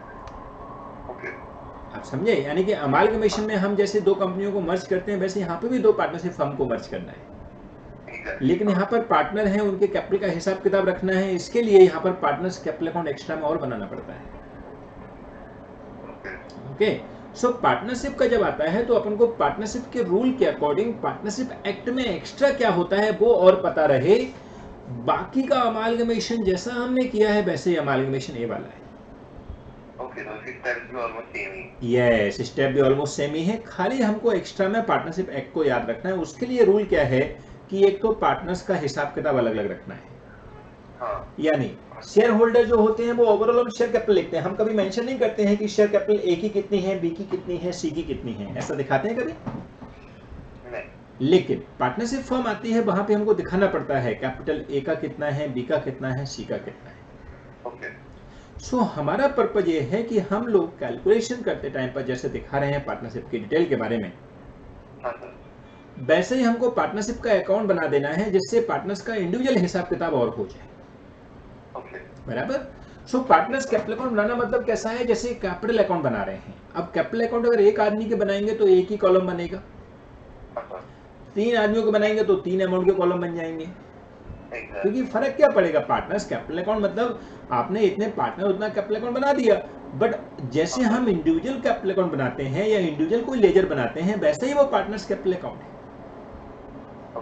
अब पार्टनर्स कैपिटल अकाउंट में रूल होता है कि partners capital account can be maintain at cost, at fixed और एट फ्लेक्सिबल। माने वो पार्टनर्स कैपिटल अकाउंट फिक्स्ड भी हो सकता है और फ्लेक्सिबल भी हो सकता है। तो उसके लिए रूल क्या है कि अगर फिक्स पार्टनर्स कैपिटल अकाउंट रखना है मतलब कैपिटल का बैलेंस फिक्स रहेगा, लेकिन ड्यूरिंग द ईयर जो चेंजेस होंगे, जो प्रॉफिट आएगा, ड्रॉइंग करेंगे, उन सबको एक अलग अकाउंट में ले जाना पड़ेगा जिसका नाम होता है पार्टनर्स करेंट अकाउंट। सो करेंट अकाउंट के थ्रू बाकी का एडजस्टमेंट करते रहेंगे। सर डिफरेंट मेथड भी होता है, एक तो फिक्स कैपिटल मेथड होता है, एक फ्लक्चुएटिंग होता है। हाँ, वो कैसा है, ये फिक्स कैपिटल मतलब होता है यहाँ पर हमको 2 अकाउंट बनाने हैं, capital account and current account. और कैपिटल अगर फ्लक्चुएटिंग है तो एक ही अकाउंट में सब कुछ डाल देंगे, माने कैपिटल अकाउंट को फिक्स नहीं रखेंगे। जैसे एग्जांपल के लिए आज आप चाहते हो कि सपोज आपका कुछ बैंक अकाउंट है जिसमें 50 करोड़ का बैलेंस है। अब आपके दिन जो खर्चे होते हैं मंथली अराउंड सपोज 50,000 का तुम्हारा मंथली खर्चा होता है, तो आप नहीं चाहते कि वो 50 करोड़ के बैलेंस को मैं बार बार हिलाऊं, क्योंकि उसमें हो सकता है कभी कभी कोई फ्रॉड हो जाए, कोई मिस्टेक हो जाए, कोई अपन का कोई लॉस कर दे। तो आपने क्या किया, आपने एक ऐसा रूल बनाया कि सर एक काम करिए, मेरे 50 करोड़ में से 48 करोड़ का एफडी बना दीजिए, वो मेरा फिक्स है, उसको तुम बदलना मत बार बार। और जो 2 करोड़ बचे वो मेरे करंट अकाउंट में डाल दीजिए, जिसमें से मैं पैसे विड्रॉ करता रहूंगा, मेरे खर्चे के लिए निकालता रहूंगा। तो क्या होगा, कोई फ्रॉड हो भी जाएगा तो आपके 2 करोड़ के अंदर ही वो एडजस्ट हो जाएगा, आपको कोई टेंशन नहीं होगी कि 50 करोड़ का नुकसान हो जाएगा। आपने 48 करोड़ का एफडी बना रखा है, उसको तो कोई छेड़ने वाला ही नहीं है। और आपको पता है कि मेरे 2 करोड़ से आराम से खर्चा चल जाएगा 2-4 साल का, तो मैं एफडी को थोड़ी छेड़ूंगा नहीं, मेरा 48 करोड़ मेरी पॉकेट में रखा हुआ है, मैं खाली 2 करोड़ के साथ ही ऊपर नीचे करता रहूंगा, उसमें मेरे को थोड़ा बहुत इंटरेस्ट मिलता रहेगा, या कमाता रहूंगा, गाता रहूंगा, तो एडजस्ट कर लूंगा मैं अपने मैनेजमेंट को। लेकिन वही मैं 50 के 50 करोड़ को साथ में रख के घूमूंगा तो हो सकता है कभी मेरे साथ कुछ फ्रॉड हो जाए तो पूरा नुकसान हो जाएगा मेरा। उसको बोलते हैं partners current account and capital account. Capital में अपने फिक्स बना दिया, फिक्स कितना बना दिया,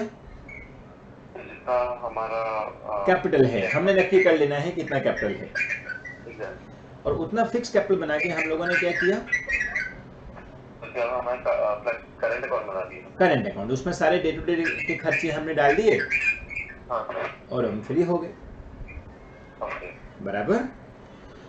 तो बेसिकली हम लोगों ने क्या करना है कि कैपिटल अकाउंट फिक्स है कि फ्लैक्चुअल है, उसके अकॉर्डिंग डिसाइड करना है करंट अकाउंट कैपिटल अकाउंट के अकॉर्डिंग। वो एक मैं पार्टनरशिप के लिए बता रहा हूँ ऐसे ही, बाकी ये बनाना जरूर नहीं है, हमेशा जरूर नहीं दिमाग लगाना है इसमें, लेकिन आपको ये समझना जरूरी है कि नॉर्मल पार्टनरशिप में और अमालगमेशन की पार्टनरशिप में ये फर्क होता है। ओके चलो अभी बात आती है कि यहाँ पर पार्टनरशिप में अराउंड आपके 5 टॉपिक हैं, क्योंकि एडवांस पार्टनरशिप जो उन्होंने दिया है वो 5 टॉपिक का कॉम्बिनेशन है। सबसे पहले है डिसोल्यूशन। तो डिसोल्यूशन का मतलब क्या होता है कि कंपनी को बंद कर देना। अब जैसे आप देख रहे हो पार्टनरशिप जब होती है, अपना अमालगमेशन जब होता है, तब एक कंपनी तो डिसोल्यूशन में जाती ही है, जो सेलिंग कंपनियां हैं वो तो खत्म हो जाती है ना, अभी अपन ने बात की थी बीच में। तो वो कंपनी खत्म होकर एक नई कंपनी बन गई है, वहां पहुंच गई, लेकिन वो कंपनी अपने आप में खत्म हो चुकी है। जैसे अभी आप वोडाफोन देखने जाओ तो आपको नहीं मिलेगी, ऐसी आप अगर कोई आइडिया देखने जाओगे तो आपको नहीं मिलेगा, लेकिन वोडाफोन आइडिया दोनों कंपनी एक नई कंपनी बनके रेडी हो चुकी है। बराबर। सो बोलने का मतलब जो इंडिविजुअल कंपनी है वो खत्म हो चुकी है तो उसको ही डिसोल्यूशन बोलते हैं। जो कंपनी खत्म हो गई मतलब डिसोल्यूशन हो गया। अब खत्म हो गई तो क्या करेंगे, क्या सिस्टम फॉलो करेंगे,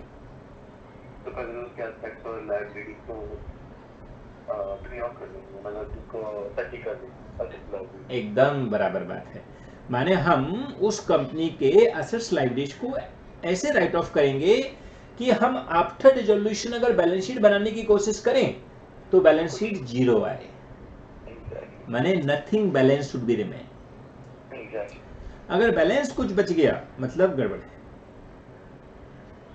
ओके सो हम लोगों को क्या करना है डिसोल्यूशन में, आपको अपनी बिजनेस को ख़त्म करना है, और अपने बिजनेस को ख़त्म करके या तो कोई और लेने वाला है उसको, तो वो सेल ऑफ पार्टनरशिप हो जाएगा। अगर कोई नहीं लेने वाला है तो जो भी एसेट्स लाइबिलिटी है उनको सब बेच दो ओपन मार्केट में, ऑक्शन में, और जो भी नफ़ा नुकसान हो वो पार्टनर को डिस्ट्रीब्यूट कर दो, और बाद में पार्टनर्स कैपिटल अकाउंट को अकाउंट सेटल करके कैश अकाउंट में जो भी बैलेंसेस आए उसको कैश अकाउंट में ट्रांसफर कर दो, और कैश अकाउंट हमारा टैली हो जाएगा और काम खत्म हो गया।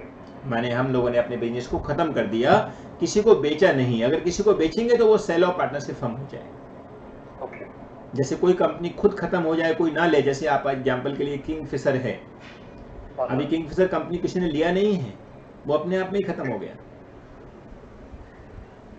खत्म के तो सर अभी भी उसकी वो बियर तो सब आती है। हाँ, तो मैं बता रहा हूँ कि अभी वो कैसा है, वो खत्म किस टाइप से चल रही है। जो किंगफिशर एयरलाइन है वो खत्म हो चुकी है, उसके एयरलाइन के सारे एयरक्राफ्ट सड़ चुके हैं। हाँ। लेकिन जो वाइन है या जो क्या बोलते हैं बियर है, वो सब चीज़ किस टाइप से वो उसको दिखा रहे हैं, क्योंकि वो तो ऐसा बिजनेस है उसमें लॉस हो ही नहीं सकता है। तो उसको वो अपने तरीके से कंपनी के थ्रू एडजस्ट करके, या मतलब आई डोंट नो क्या स्टेप्स उन्होंने मैनेज किया है जिस वजह से वो कंपनियां चल रही हैं, बट उस कंपनी का मालिक विजय माल्या नहीं है, अभी मालिक कोई और हो चुका है। लेकिन अगर कंपनी उसको मेंटेन करनी होती तो वो क्या करता, उस कंपनी को किसी और को बेच देता, तो उस टाइम पे कंपनी खत्म नहीं होती, फिर कंपनी का कोई और रन कर रहा होता। क्योंकि उस टाइम कंपनी का जो लॉस था वो एटलीस्ट ये जो एयरक्राफ्ट है इन सब का कॉस्ट तो अपना बच जाता, क्योंकि अगर यूज होते रहे तो अच्छे रहते। अगर भाई एक एयरक्राफ्ट 200 करोड़ 300 करोड़ का आता है, तो इतना तुम्हारे पास एयरक्राफ्ट पड़े हैं वो सब वेस्टेज हो गए, तो अच्छी बात नहीं है ना, क्योंकि एंड में तो क्या हुआ, सब कुछ खत्म हो गया। सो डिसोल्यूशन मतलब अपने आप को खत्म करना ही है। अब क्यों करना जाता है डिसोल्यूशन, तो बहुत सारे रीजन हैं। पार्टनर में झगड़े होने लग गए हैं, पार्टनर्स लोग बोलते हैं कि अभी जाने देते हैं यार, अभी बहुत हो गया बिजनेस, अभी अपना अपना करेंगे। या कोई पार्टनर बोलता है मैं तो किसी और फील्ड में जाना चाहता हूँ, या किसी पार्टनर की डेथ हो गई, हाँ, या फिर कोई बिजनेस हमारा ऐसा हो गया है जो अभी मार्केट में ज़्यादा कैपेबल नहीं है, उसको रन करना पॉसिबल नहीं है ज़्यादा। तो ये सब उसके फैक्टर हो सकते हैं। So these are the dissolution. वहाँ पे क्या करना है, सिंपल हमको एक रियलाइजेशन अकाउंट बनाना है। जिस रियलाइजेशन अकाउंट के अंदर जो हम स्टेप 4 बनाते हैं अमालगमेशन में, याद है स्टेप 4 अमालगमेशन का? अभी भी आपने बताया था। Accounting treatment in the selling company. Yes, accounting treatment in the books of selling company जो हम करते हैं, वहाँ हम जो रियलाइजेशन अकाउंट बनाते हैं, शेयर होल्डर अकाउंट बनाते हैं, उस शेयर होल्डर की जगह यहाँ पर बन जाएगा पार्टनर्स कैपिटल अकाउंट। तो रियलाइजेशन अकाउंट बनाएंगे, वहाँ पे पहले बैलेंस शीट को पूरा राइट ऑफ कर देंगे, फिर जो भी रियलाइज होगा असेट्स से वो सब अपन रियलाइज करते जाएंगे, लाइबिलिटीज को पे करते जाएंगे, लास्ट में जो भी रियलाइजेशन का नफा नुकसान होगा पार्टनर को बांट देंगे in their profit sharing ratio, जिसको हम शॉर्ट में PSR बोलते हैं। और बांट के फिर इक्विटी शेयर होल्डर को जो बैलेंस आएगा उसको कैश में ट्रांसफर कर देंगे, और कैश बैंक को लास्ट में क्लोज कर देंगे। तो cash bank account must be tally, हिसाब किताब टैली हो गया, सब अकाउंट खत्म कर दिया, काम खत्म। ओके, हम लोग अमालगमेशन में करते हैं, अमालगमेशन में इक्विटी शेयर होल्डर के अकाउंट को टैली होना पड़ता है, इसमें कैश फंड टैली होना चाहिए। यस, लेकिन उसमें भी कंडीशन है कि अगर इंस्टॉलमेंट हो गया है तो इंस्टॉलमेंसी के केस में एक पार्टनर इंस्टॉलमेंट हुआ है तो कैश बैंक की टैली होगा, लेकिन सारे पार्टनर इंस्टॉलमेंट हो गए तो फिर हमारे पास ये जो शेयर का पार्टनर्स कैपिटल अकाउंट है वो टैली होना चाहिए, क्योंकि सारे पार्टनर जब इंस्टॉलमेंट हो गए तो पैसा देने को किसी पास है ही नहीं। क्योंकि पार्टनरशिप में रूल होता है कि अगर कोई पार्टनर इंस्टॉलमेंट हो गया तो उसके बाकी के पार्टनर जो हैं उसके बिहाफ पे भरेंगे, ऐसा पार्टनरशिप एक्ट का रूल है। लेकिन जब सारे इंस्टॉलमेंट हो गए तो कौन भरेगा? तो ऐसे केस में फिर पार्टनरशिप का जो कैपिटल अकाउंट है उसका बैलेंस टैली हो जाता है। कैश बैंक में जो अवेलेबल है उतना पे कर दो, बाहर वालों को नहीं है उनको हाथ खड़ा कर दो, बोले भाई नहीं अभी हमारे पास कहाँ से ला के दे दो। So this is called dissolution with all partner installment. अब अगर एक इंस्टॉलमेंट होता है तो उसको बोलते हैं कि उसका लॉस जो है वो रिमेनिंग पार्टनर जो है वो बियर करेंगे इनके कैपिटल एडजस्टेड रेशो में। कौन से रेशो में? यस, कैपिटल एडजस्टेड रेशो मतलब होता है अगर फिक्स कैपिटल है तो कोई कैपिटल एडजस्टेड रेशो हो जाता है, और अगर कैपिटल फ्लक्चुएटिंग है तो उसमें जो भी आपका एक्स्ट्रा रिजर्व सरप्लस वगैरह डिस्ट्रीब्यूट करना है वो कर दो, लेकिन रियलाइजेशन का लॉस प्रॉफिट मत लो। उसमें जो कैपिटल आएगा वो तुम्हारा एडजस्टेड कैपिटल रेशो हो जाएगा, और उसमें इंसॉल्वेंट पार्टनर को जो भी लॉस होगा वो सॉल्वेंट पार्टनर उस रेशो में अपने जो इंसॉल्वेंट पार्टनर उसके लॉस को बांटेंगे। Okay, so this is dissolution हो गया। अब आता है पीसमेल डिस्ट्रीब्यूशन। पीसमेल डिस्ट्रीब्यूशन आता है, इसमें क्या होता है एक मेरे को ओवरव्यू दो जरा 2 मिनट में। तो तीसरे में तो हम लोग पहले तो हमारे कैसे कैसे हम लोग अपने एसेट्स को पे ऑफ करते हैं थ्रू हमारे, कैसे हमने लाइबिलिटी को पे ऑफ करते हैं थ्रू हमारे एसेट्स। ओके जैसे कि पहले हमारे आएंगी प्रेफरेंस क्रेडिटर्स, फिर आएंगे हमारे नॉर्मल नॉन प्रेफरेंस क्रेडिटर्स, फिर इसके बाद हमारे इक्विटी प्रेफरेंस होल्डर्स, फिर इसके बाद हमारे इक्विटी शेयर होल्डर्स। तो बाद में हम लोग जैसे एसेट रियलाइज करेंगे, इनका जो अमाउंट आएगा, वी हैव टू पे द प्रेफरेंस क्रेडिटर्स पहले, देन वी फर्स्ट वी पे द फी, तो क्या बोलते हैं, लिक्विडेटर फीस, लिक्विडिटी फी। या okay, liquidator remuneration is just like liquidation, जिसमें आपको पहले अपने प्रेफरेंस क्रेडिटर्स को पे ऑफ करना पड़ेगा, फिर हमारे अपने नॉर्मल अनसिक्योर्ड क्रेडिटर्स को पे करना पड़ेगा, फिर उसके बाद में जितना अमाउंट बचता है वो अपने प्रेफरेंस शेयर होल्डर्स को देना पड़ेगा। अगर प्रेफरेंस होल्डर नहीं है तो इक्विटी शेयर होल्डर्स को बांटना पड़ेगा वो अमाउंट। फिर उसके दो वेज होते हैं, एक तो एक वे में हम लोग करते हैं मैक्सिमम लॉस मेथड और higher related capital method. Yeah okay, नाम बोले एक बार मेथड के फिर से। मैक्सिमम लॉस मेथड और higher relative capital method. Higher related capital method. हाँ, very good. Yes sir. So दोनों मेथड में से जो भी मेथड यूज करना है वो हम यूज कर सकते हैं, Exactly. Right? So generally maximum loss method is better ना? यस, बेसिकली अगर कुछ ना बोले तो मैक्सिमम लॉस मेथड भी यूज कर सकते हैं और हायर रिलेटेड कैपिटल मेथड भी कर सकते हैं, लेकिन मैंने बच्चों को सजेस्ट किया है कि आपको higher related capital method use करना चाहिए, क्योंकि उसमें एक वर्कनोट बनाओ और इजी हो जाता है कैलकुलेशन, जबकि मैक्सिमम लॉस मेथड में आपको हर बार कैलकुलेट करना पड़ता है और अगर 2-3 बार रियलाइजेशन हो गया ना तो आपका कैलकुलेशन बहुत बढ़ जाता है। Okay. इसलिए हायर रिलेटेड कैपिटल मेथड में जिसका हायर कैपिटल है उसको पहले दे दिया, काम खत्म। हाँ सर। ओके, सो बेसिकली ये जो सिस्टम है वो हमको ऐसे ही जानना है कि हायर रिलेटेड कैपिटल मेथड जो है उसको प्रायोरिटी देनी है, अगर कुछ ना बोले तो, लेकिन बोले तो स्पेसिफिक वैसा फॉलो करना है। और बेसिकली बोला जाए तो जो पीसमील डिस्ट्रीब्यूशन है वो इनडायरेक्टली डिसोल्यूशन का एक प्रैक्टिकल मेथड है। जैसे डिसोल्यूशन के अंदर हम लोग एक ही दिन में सारा रियलाइजेशन कर देते हैं, एक ही दिन में सारी लाइबिलिटीज को पे कर देते हैं, एक ही दिन में अपने घर आके मस्त सारा बिजनेस खत्म करके सो जाते हैं, ऐसा प्रैक्टिकल में नहीं होता है। हाँ सर। ये प्रैक्टिकल में होने के लिए पीसमील डिस्ट्रीब्यूशन ही फॉलो करना पड़ता है। जो जो एसेट्स को बेचते जा रहे हैं, पैसा रियलाइज होता जा रहा है, उसके अकॉर्डिंग लाइबिलिटीज को देते जा रहे हैं। और जब डिसोल्यूशन होता है तो सारी लाइबिलिटी इकट्ठी टूट पड़ती है, मेरे को दो, लेकिन हम हर किसी को नहीं दे देंगे। उसके लिए पार्टनरशिप एक्ट बोलता है कि पहले आपको जो खुद जो काम कर रहा है उसको लिक्विडेटर बोलते हैं, उसके बंदे के रेम्यूनरेशन पहले देनी है, उसका प्रोविजन के अकॉर्डिंग उसको पैसा पहले देना है, क्योंकि खुद अपना पैसा तो वो पहले लेगा ना यार, दूसरे को देने से पहले। Exactly. फिर प्रेफरेंस क्रेडिटर्स, ऐसे क्रेडिटर्स जिनको गवर्नमेंट ने बोला है कि नहीं इनको पहले देना चाहिए, जैसे वर्कर का ड्यू है, कोई एम्प्लॉय का ड्यू है, गवर्नमेंट का ड्यू है, उनको पहले देते हैं। उसके बाद में बचेगा तो सिक्योर्ड लोन को देंगे, फिर बचेगा तो अनसिक्योर्ड लोन को देंगे, फिर बचेगा तो प्रेफरेंस कुछ होगा तो उनको देंगे, बाकी का जो पार्टनर्स कैपिटल बचेगा उसको लास्ट में पार्टनर्स कैपिटल को दे देंगे, बराबर? क्योंकि यहाँ पे शेयर होल्डर नहीं होते, यहाँ पे पार्टनर्स होते हैं, इसलिए पार्टनर्स को देने की बारी जब आएगी, उसमें भी अगर पार्टनर्स का लोन है तो उसको पहले देंगे कैपिटल से पहले, लेकिन बाकी का आउटसाइड लाइबिलिटीज देने के बाद, क्योंकि आउटसाइड लाइबिलिटीज को पहले देंगे और पार्टनर्स लोन को उसके बाद। So partners loan will come with the unsecured creditors, na? No, it's not come with the unsecured creditors. It is totally after the outside payment, because partners capital जो है, partners loan जो है वो तो end में तो है मालिक ही ना यार, बोलो तो पहले जो बाहर वाले लोग हैं उनको सल्टाओ, बाहर वालों को सिक्योर्ड है अनसिक्योर्ड है उनको सबको दो, बाद में पैसा बचे तो पार्टनर्स को लोन को दो, और बाद में पैसा बचे तो पार्टनर्स कैपिटल को दो। पार्टनर्स कैपिटल को देने का भी आपने जो बताया वो दो मेथड होते हैं, that is maximum loss method और higher related capital method. Question silent है तो higher related capital method use करना है, क्योंकि उसमें एक वर्कनोट बना के हम कैलकुलेशन इजी कर लेते हैं। मैक्सिमम लॉस मेथड में हर बार कैलकुलेशन करना पड़ता है, मैक्सिमम लॉस कितना होगा, उस मैक्सिमम लॉस को बांटना पड़ता है, फिर उसके बाद में किसी का नेगेटिव आ जाए तो उसको फर्दर बांटना पड़ता है, इसके लिए मैक्सिमम लॉस मेथड को बाद में यूज करना चाहिए। तो मैं एक चीज पूछूं? Yes sir, A is a capital share holder, okay? अब उसकी पत्नी का भी एक लोन है, मिसेस ए का। यस, तो वो जो लोन है वो हम लोग अपने अनसिक्योर्ड क्रेडिटर्स के साथ डालेंगे। एक्चुअली क्या है, अगर मिसेज पार्टनर का भी लोन है तो ऐसे केस में उसको हम पार्टनर का लोन की तरह भी ट्रीट कर सकते हैं, क्योंकि क्या है वो भी रिलेशन में है। अगर रिलेटिव पार्टी का लोन है तो भी हमारे पार्टनर ही हैं वो। तो आपको जब पीसमेल डिस्ट्रीब्यूशन की बात आती है तो आपको पहले आउटसाइडर को ही देना चाहिए, क्योंकि अपने जो कर रहे हैं ना वो फेयर डिसीजन कर रहे हैं। तो वो ऐसा बोलते हैं कि आउटसाइडर जो है वो पैरिटी पे होने चाहिए। तुम्हारे घर के अंदर लोन दे रखा है, भले आपके वाइफ ने लोन दिया है बट स्टिल वो है तो पार्टनर्स की वाइफ ही, इसके लिए उसको आउटसाइड को देने के बाद करना चाहिए। बट स्टिल आप चाहो तो उसको अनसिक्योर्ड बना के साथ में भी रेशो में डाल सकते हो।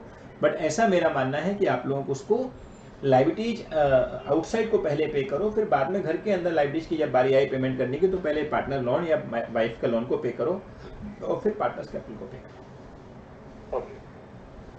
ओके, ठीक है। अब थर्ड टॉपिक आता है अमालगमेशन ऑफ पार्टनरशिप फॉर्म, यानी पार्टनरशिप के अंदर ही अमालगमेशन ऑफ पार्टनरशिप फॉर्म। ये अमालगमेशन ऑफ पार्टनरशिप फॉर्म का मतलब क्या है? हम लोगों को दो पार्टनरशिप फॉर्म को मिलाना है, सेम सिस्टम फॉलो करना है, स्टेप 1 to 5 जो आपने अमालगमेशन में बोला था। यहाँ पे फर्क ये होगा कि पीसी जो होगा वो मोस्टली नेट एसेट्स ही हमारा पीसी होगा, और साथ में एक्स्ट्रा में क्या आएगा कि हम जब इन कंपनियों को पीसी देंगे उस टाइम इनके पार्टनर्स को पैसा बांटना पड़ेगा। तो पैसा पार्टनर्स को कैसे बांटना है, उसके लिए हम जब स्टेप 4 में जाएंगे, accounting treatment in the books of selling company, उसकी जगह सेलिंग फर्म लिखेंगे, और वहां पे जो जो पार्टनर है उनकी जो भी वैल्यू आएगी उन वैल्यू का जो टोटल होगा वो पीसी के बराबर ही होगा। तो वो पीसी जो है इनडायरेक्टली जो पार्टनर्स की जो बैलेंस आए हैं स्टेप 4 में, वो अपन को इंडिविजुअल का टोटल जो है वो टोटल पीसी के बराबर होगा, उसको हमको नई फर्म के पार्टनरशिप अकाउंट में ले जाना है। माने नई पार्टनरशिप फर्म के अंदर जो पार्टनर्स कैपिटल अकाउंट बनेंगे उसमें जो पीसी लिखा जाएगा वो पीसी बिफोर अमालगमेशन जो इंडिविजुअल पार्टनर के आ रहे हैं उनको इंडिविजुअल अमाउंट के बैलेंस के साथ हमको अकाउंट ट्रांसफर करना है, ऐसा बोल के कि ये न्यू कंपनी से आया है। ओके, सो ऐसे करके हम लोग स्टेप 1 to 5 में सम को एजिटेज करेंगे। स्टेप 5 के अंदर आएंगे तो वापस हमको सेम करना है, खाली पार्टनर्स कैपिटल अकाउंट और बनाना है एक्स्ट्रा में, क्योंकि पार्टनर्स कैपिटल अकाउंट बैलेंसेस को बताएगा कि बैलेंसेस कितने बचे हैं, और वो बैलेंसेस को हम पार्टनर्स बैलेंस शीट में ट्रांसफर कर देंगे। पार्टनर्स बैलेंसेस जो बचेंगे एंड में हमारा बैलेंस शीट टैली हो जाएगा, जैसा हम अमालगमेशन ऑफ कंपनी में बैलेंस शीट टैली करते हैं। Okay, so this is become amalgamation of partnership firm, step 1 to 5 जैसा हम कंपनी में करते थे वैसे ही यहाँ करें। नाउ फोर्थ पार्ट आता है sale of partnership firm to company, और sale of partnership firm to company और टू पार्टनरशिप फर्म। अगर हमने sale of partnership firm to company किया तो इनडायरेक्टली ऐसा बन गया है जैसा कि फिफ्थ केस आता है conversion of partnership firm to company, क्योंकि हम अगर कन्वर्ट कर रहे हैं कंपनी को या कंपनी को बेच रहे हैं, दोनों ही केस में ट्रीटमेंट सेम होता है। और अगर पार्टनरशिप फर्म को बेचा तो पार्टनरशिप फर्म को बेचने के बाद पार्टनरशिप फर्म ही अप्लाई किया जाएगा, जबकि कंपनी को बेचा तो कंपनी अप्लाई की जाएगी। तो आपको क्या करना है, ये जो आप सेल कर रहे हो पार्टनरशिप फर्म को कंपनी को, तो केस में क्या करना है, या कन्वर्ट कर रहे हैं पार्टनरशिप फर्म कंपनी में तो क्या करना है, वो एक ही बात है। तो वैसे केस में क्या होगा कि पार्टनरशिप एक्ट खत्म हो जाएगा और कंपनी एक्ट चालू हो जाएगा। तो पार्टनरशिप खत्म हो गया मतलब स्टेप 4 तक ही पार्टनरशिप चलेगा, स्टेप 5 में तो कंपनी बनने वाली है। सो हमको क्या करना है, step 1 to 4 as a partnership सोचना है, और 5 में हम कंपनी की तरफ पहुंच गए। तो जैसे पार्टनरशिप अमालगमेशन करते थे, अमालगमेशन का कंसोलिडेशन, अमालगमेशन जो हम करते थे ES 14 के अकॉर्डिंग स्टेप 5 जैसा उसमें होता था, वैसा सेम का सेम स्टेप 5 यहाँ पे होगा। यहाँ पे अलग से पार्टनरशिप अकाउंट बनाने की जरूरत नहीं पड़ेगी। तो इसमें हम लोग वही करेंगे ना, पहले वो मतलब बिजनेस परचेज जो होगा वो लिखेंगे टू लिक्विडेटर्स अकाउंट, वैसा सब करेंगे ना। यस। यानी स्टेप 1 to 4 तो सेम रहेगा, that is step 1 net assets, जहाँ पे हम नेट एसेट्स की कैलकुलेशन करेंगे। स्टेप 2 परचेज कंसीडरेशन, जो कि स्टेप 1 में से ही आएगा, नेट एसेट्स की परचेज कंसीडरेशन यहाँ पे नॉर्मली होता है। इसमें गुडविल और कैपिटल रिजर्व नहीं आता। हाँ, मोस्टली नहीं आता, बट कभी कभी अगर उसने खुद ने बोल दिया कि चलो मैं तेरी पार्टनरशिप को 50 लाख में खरीदने को तैयार हूँ, अब ऐसे केस में नेट से हमारा 50 लाख का हो सकता है ना भी है, या ज्यादा कम आए, तो गुडविल कैपिटल भी आ सकता है। तो इसमें एक पार्ट आता है ना, इसमें गुडविल भी आता है कभी-कभी बिल्कुल पार्टनरशिप में, बिल्कुल बिल्कुल valuation of goodwill. Yes yes goodwill valuation कब आता है? जब वो कैलकुलेशन आपको उस कंपनी की कैलकुलेशन के साथ में गुडविल का कैलकुलेशन भी करवाता है, क्योंकि गुडविल कैलकुलेशन जो है नॉर्मली ग्रुप 1 में आता था पहले, अभी तो वो हटा दिया है, आपके ग्रुप 1 में से भी हटा दिया है। जो बेसिक पार्टनरशिप हुआ करता था उस टाइम गुडविल आता था, जब एडमिशन रिटायरमेंट होता था उस टाइम पे गुडविल का ट्रीटमेंट आता था, बट यहाँ पे भी उन्होंने गुडविल का ट्रीटमेंट दे दिया है। तो अगर कुछ ऐसा गुडविल का ट्रीटमेंट आता है तो आपको मैंने गुडविल के कुछ स्टेप्स लिखवाए थे, उनको अप्लाई करना है, जो कि 7 स्टेप आपको मैंने लिखवाए थे, जहां गुडविल कैसा भी आ जाए आप उसको हैंडल कर सकते हो। वो 7 स्टेप कौन कौन सी थी? सबसे पहले हमको गुडविल का कैलकुलेशन कैसे करना है, तो नॉर्मली गुडविल का कैलकुलेशन प्रॉफिट के बेस पे होता है, जो जितना कमा रहा है उसकी उतनी गुडविल है। क्या बोला मैंने? जो जितना कमा रहा है उसकी उतनी गुडविल है। तो मैं आपको वापस कॉल करूं, कंटिन्यूस एक कॉल आ रहा है। तो बेसिकली बोलने का मतलब ये है, हम लोगों को क्या निकालना है कि पीसी जो कैलकुलेशन में दिया हो तो अच्छी बात है, नहीं दिया है तो हम निकाल सकते हैं, स्टेप 1 को ही पीसी मान लेते हैं, वही हमारा रूल हमारे इंडस्ट्री में होता है, वैसे ही यहाँ पे रूल। ठीक है, अब स्टेप 3 का डिफरेंस अगर नेट सेस्ट ही नेट पीसी है तो देयर इज नो डिफरेंस, बराबर। तो स्टेप 3 का जो डिफरेंस होता है, difference between net asset and PC, वो डिफरेंट है तो ही आएगा, नहीं तो गुडविल कैपिटल कुछ नहीं आएगा। अब गुडविल का कैलकुलेशन जो मैं आपको बता रहा हूँ वो 7 स्टेप में आता है, अगर स्पेसिफिक पूछा है तो, क्योंकि गुडविल प्रॉफिट बेस पे निकाला जाता है। जो प्रॉफिट है वो जितना ज्यादा होगा जिसका प्रॉफिट, उसको उतनी गुडविल है, ऐसा लोग मानते हैं। तो जिसका प्रॉफिट जितना ज्यादा है वो कैसे पता चलेगा? तो गुडविल का जो है वो बेस प्रॉफिट ही होता है। तो पास प्रॉफिट का रिकॉर्ड चेक करते हैं, उसके बेस पर देखते हैं। एवरेज प्रॉफिट ले लें तो एवरेज प्रॉफिट मेथड यूज करते हैं, सुपर प्रॉफिट मेथड यूज कर सकते हैं, एनुटी मेथड यूज कर सकते हैं, और कैपिटलाइजेशन मेथड यूज कर सकते हैं, राइट। तो चारों में से कोई भी मेथड यूज करो, आपको क्या करना है, गुडविल का कैलकुलेशन प्रॉफिट बेस पे निकालना है। As per the information given you can apply the method. वो स्टेप मैंने आपको बताए थे, 7 स्टेप होते हैं, जिसमें सबसे पहले एवरेज प्रॉफिट निकालते हैं, जिसमें नॉर्मल एवरेज प्रॉफिट चाहिए, एबनॉर्मल एवरेज प्रॉफिट को नहीं लिया जाएगा, एक्स्ट्राऑर्डिनरी प्रॉफिट को नहीं लिया जाएगा।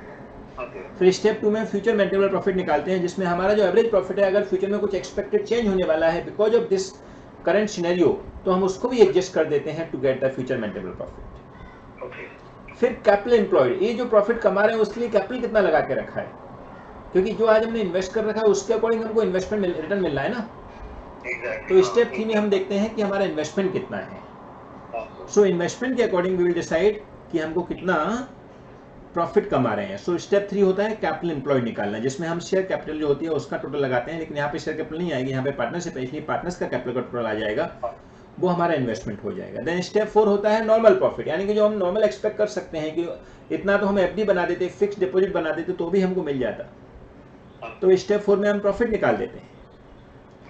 फिर प्रॉफिट निकाल के, नॉर्मल प्रॉफिट निकाल के स्टेप 5 में सुपर प्रॉफिट निकालते हैं, जहां पर हम जो एक्चुअल प्रॉफिट कमा रहे हैं, जो हमने एफएमपी निकाला है स्टेप 2 में, फ्यूचर मेंटेनेबल प्रॉफिट, उसमें से स्टेप 4 में जो नॉर्मल प्रॉफिट निकाला, जितना सब कुछ कमा सकते हैं, यार कोई कमा सकता है, जिसको हम कॉस्ट ऑफ कैपिटल भी बोल सकते हैं, वो हम उसमें से हटा देंगे तो हमको सुपर प्रॉफिट मिलेगा, उन्हें इतना प्रॉफिट हम एक्स्ट्रा कमा रहे हैं, सुपर प्रॉफिट। फिर स्टेप 6 आ जाता है, जिसमें नंबर ऑफ परचेजिंग ईयर, मतलब हम इस गुडविल का फायदा कब तक ले सकते हैं, उसको नंबर ऑफ परचेजिंग ईयर बोलते हैं। तो वो कब तक ले सकते हैं, नॉर्मली क्वेश्चन में दिया रहेगा 2 साल, 5 साल, 10 साल, बट क्वेश्चन अगर साइलेंट रहे तो हमको 3 ईयर अज्यूम करना है। यस, अगर क्वेश्चन साइलेंट है कितने साल तक नंबर ऑफ प्रॉफिट कमा सकते हैं, तो उसको परचेजिंग ईयर बोलते हैं। अगर कुछ नहीं बोलेगा तो 3 ईयर हम अज्यूम कर सकते हैं। और फाइनली उसके बाद में गुडविल निकाल देंगे, जिसमें हमारा जैसा मेथड हो उसके अकॉर्डिंग हम गुडविल का कैलकुलेशन करके दिखा देंगे। सपोज अगर मेथड है एवरेज प्रॉफिट मेथड, तो average profit multiply by number of purchasing year. Average profit हमने कहाँ पे निकाला, स्टेप 1 में निकाला, लेकिन स्टेप 2 के अंदर जो प्रॉफिट निकाला उसमें कुछ फ्यूचर में चेंजेस होने वाला है, उसको यूज करना है, इसलिए एफएमपी को मल्टीप्लाई करेंगे नंबर ऑफ परचेजिंग ईयर के साथ में, जो कि नंबर ऑफ परचेजिंग ईयर में 6 ईयर में निकाला, बराबर। So step 2 multiply by step 6, ये हो जाएगा हमारा गुडविल, अगर एवरेज प्रॉफिट मेथड से मांगा है तो।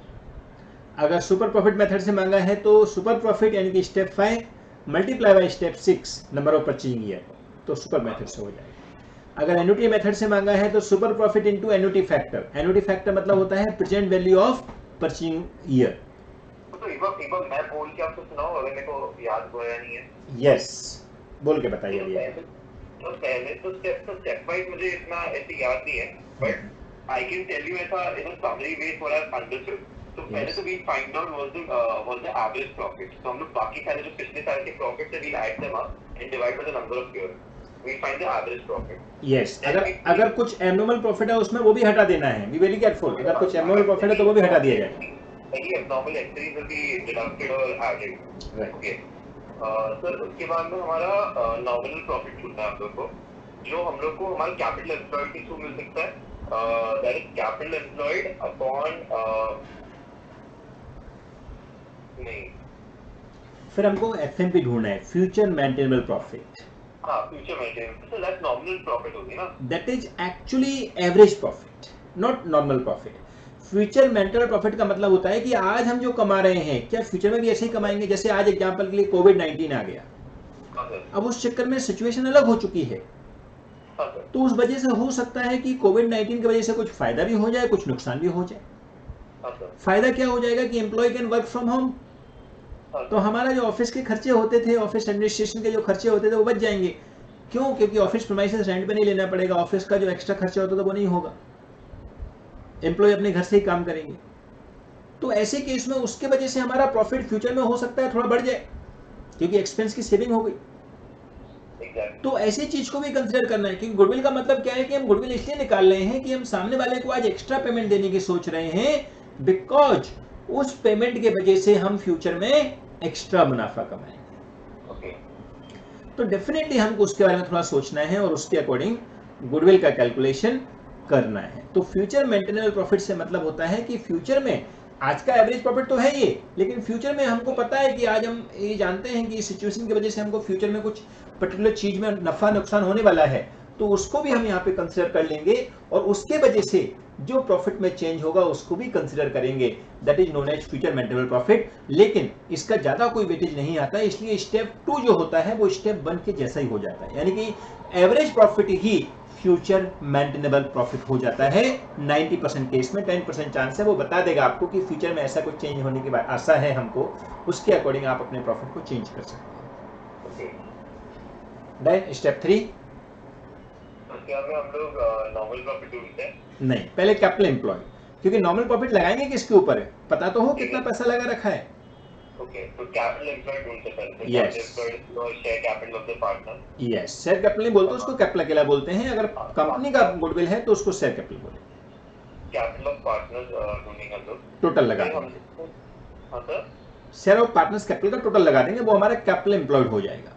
एम्प्लॉयड आ जाएगा, फिर कैपिटल एम्प्लॉयड पे हम लोग हमारा रिटर्न ढूंढेंगे, that is your nominal profit. बराबर, कॉस्ट ऑफ कैपिटल बोल सकते हैं, फिक्स डिपॉजिट का रेट बोल सकते हैं, जो नॉर्मली कोई भी कमा सकता है। हाँ सर, तो रेट ढूंढने का भी कोई प्रोसेस होता है ना इसमें? क्वेश्चन में दिया रहता है 99% केस में, अदरवाइज हम ढूंढ सकते हैं कि अपन को बता देगा कि प्रीवियस ईयर में लोग 10,000 का प्रॉफिट दे रहे हैं 10 लाख की कैपिटल लगा के या 1 लाख की कैपिटल लगा के, तो 10,000 अपॉन 1 लाख इंटू 100 तो इनकम 10%, तो ऐसा बेसिक कैलकुलेशन होगा। तो फिर हम लोग को नॉमिनल प्रॉफिट आएगा, तो हम लोग एवरेज प्रॉफिट या तो future maintainable profit minus nominal profit हम लोग सुपर प्रॉफिट आएगा। Very good. फिर सुपर प्रॉफिट आने के बाद we find the goodwill depending on the purchasing number of purchasing year. Yes yes, so step 6 हो जाएगा नंबर ऑफ परचेजिंग ईयर। तो number of purchasing year into हमारा ये इसका फ्यूचर मेंटेनेबल प्रॉफिट करेंगे तो हम लोग को एवरेज के मेथड के थ्रू आ जाएगा, वरना सुपर प्रॉफिट मेथड के थ्रू करना है तो super profit into number of purchasing करेंगे तो आ जाएगा। परफेक्ट, यानी कि स्टेप 7 में जो आपने फाइनल आंसर निकाला है that is valuation of goodwill, उसमें एवरेज प्रॉफिट, तो average profit multiply by number of purchasing year, but average profit की जगह हम एफएमपी यूज करेंगे, फ्यूचर मेंटेनेबल प्रॉफिट। बराबर। स्टेप 2 में सुपर प्रॉफिट मेथड आपने बोला, तो उसके according super profit multiply by number of purchasing year. और थर्ड है एन्युटी मेथड। एन्युटी मेथड मतलब होता है टाइम वैल्यू ऑफ मनी को भी कंसीडर करना है, तो उसके लिए हम सुपर प्रॉफिट मल्टीप्लाई बाय जो नंबर ऑफ परचेजिंग ईयर है उनको एन्युटी फैक्टर से लेंगे, वो मोस्टली क्वेश्चन में दिया रहेगा, नहीं तो हम निकाल सकते हैं जैसे एफएम में निकालते हैं 1 डिवाइडेड बाय करके। बराबर। तो ऐसे करके हम प्रॉफिट निकाल देंगे तो हमारा आ जाएगा, राइट। सो एन्युटी मेथड के अंदर हमको टाइम वैल्यू ऑफ मनी को कंसीडर और करना पड़ता है, जिसमें हम लोग एन्युटी फैक्टर के हिसाब से निकालेंगे, तो जो रेट दिया रहेगा ना नॉर्मल प्रॉफिट का परसेंटेज, वो हम 1 डिवाइडेड बाय 1 प्लस वो रेट दे के कर देंगे।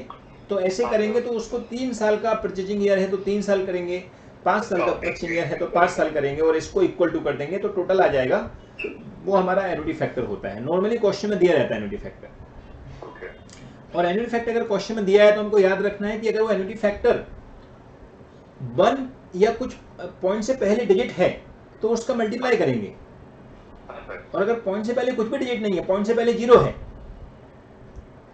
तो उसको डिवाइड देंगे। पॉइंट पॉइंट पॉइंट मतलब जो होता है ना दशमलव, जिसको बोलते हैं कि हम जब 1 पॉइंट कुछ लिखते हैं, तो अगर पॉइंट से पहले 0 है तो फिर उसको डिवाइड देंगे टू कैलकुलेट द गुडविल। और अगर पॉइंट से पहले कुछ डिजिट है, नंबर ऑफ डिजिट दिया है, जैसे 3 पॉइंट समथिंग दिया हुआ है या 2 पॉइंट समथिंग दिया हुआ है, तो उसको मल्टीप्लाई करेंगे। बराबर। सो ऐसे करके हमारे को नेटिव मेथड से गुडविल आ जाएगी। और अगर हमको कैपिटलाइजेशन मेथड से गुडविल निकालना है तो सुपर प्रॉफिट डिवाइडेड बाय जो रेट दिया है कैपिटलाइजेशन का, वो रेट को डिवाइड दे देंगे तो कैपिटलाइजेशन मेथड हो जाएगा। बराबर। सो केस में भी जैसा बोलेगा वैसा हमको गुडविल का कैलकुलेशन कर देना है।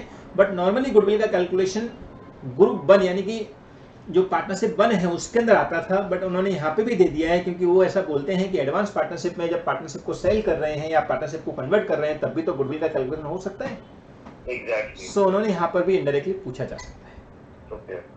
ठीक है। सो ये हो गया गुडविल वैल्यूएशन, जो अगर बीच में आ जाए तो कर देंगे। अदरवाइज स्टेप 3 में जो गुडविल निकलेगी वो कैसे निकलेगी, PC minus net assets.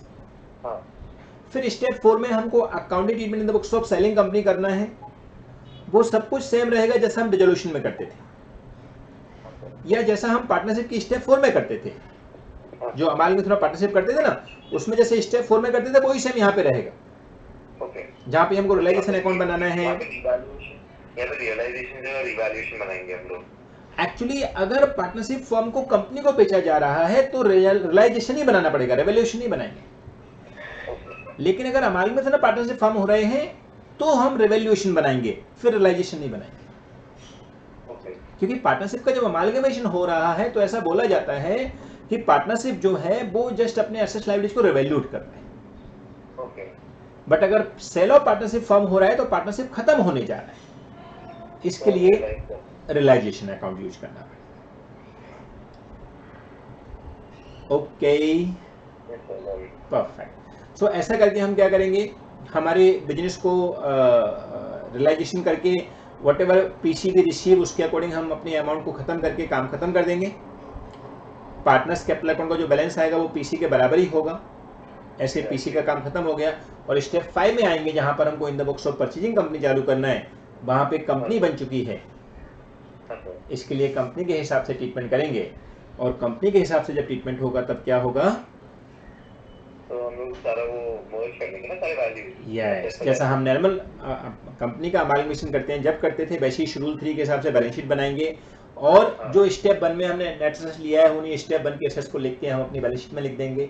Step 2 में हमने जो पीसी पे किया है वो हमारा पीसी हो, मतलब हमने जो उसको कंसिडरेशन दिया है वो हो जाएगा। अगर हमने शेयर दिए हैं तो वो शेयर कैपिटल बन जाएगा। अगर हमने कैश दिया है तो उतना कैश में से हमारे वो कम हो जाएगा या तो बैंक ओवरड्राफ्ट हो जाएगा।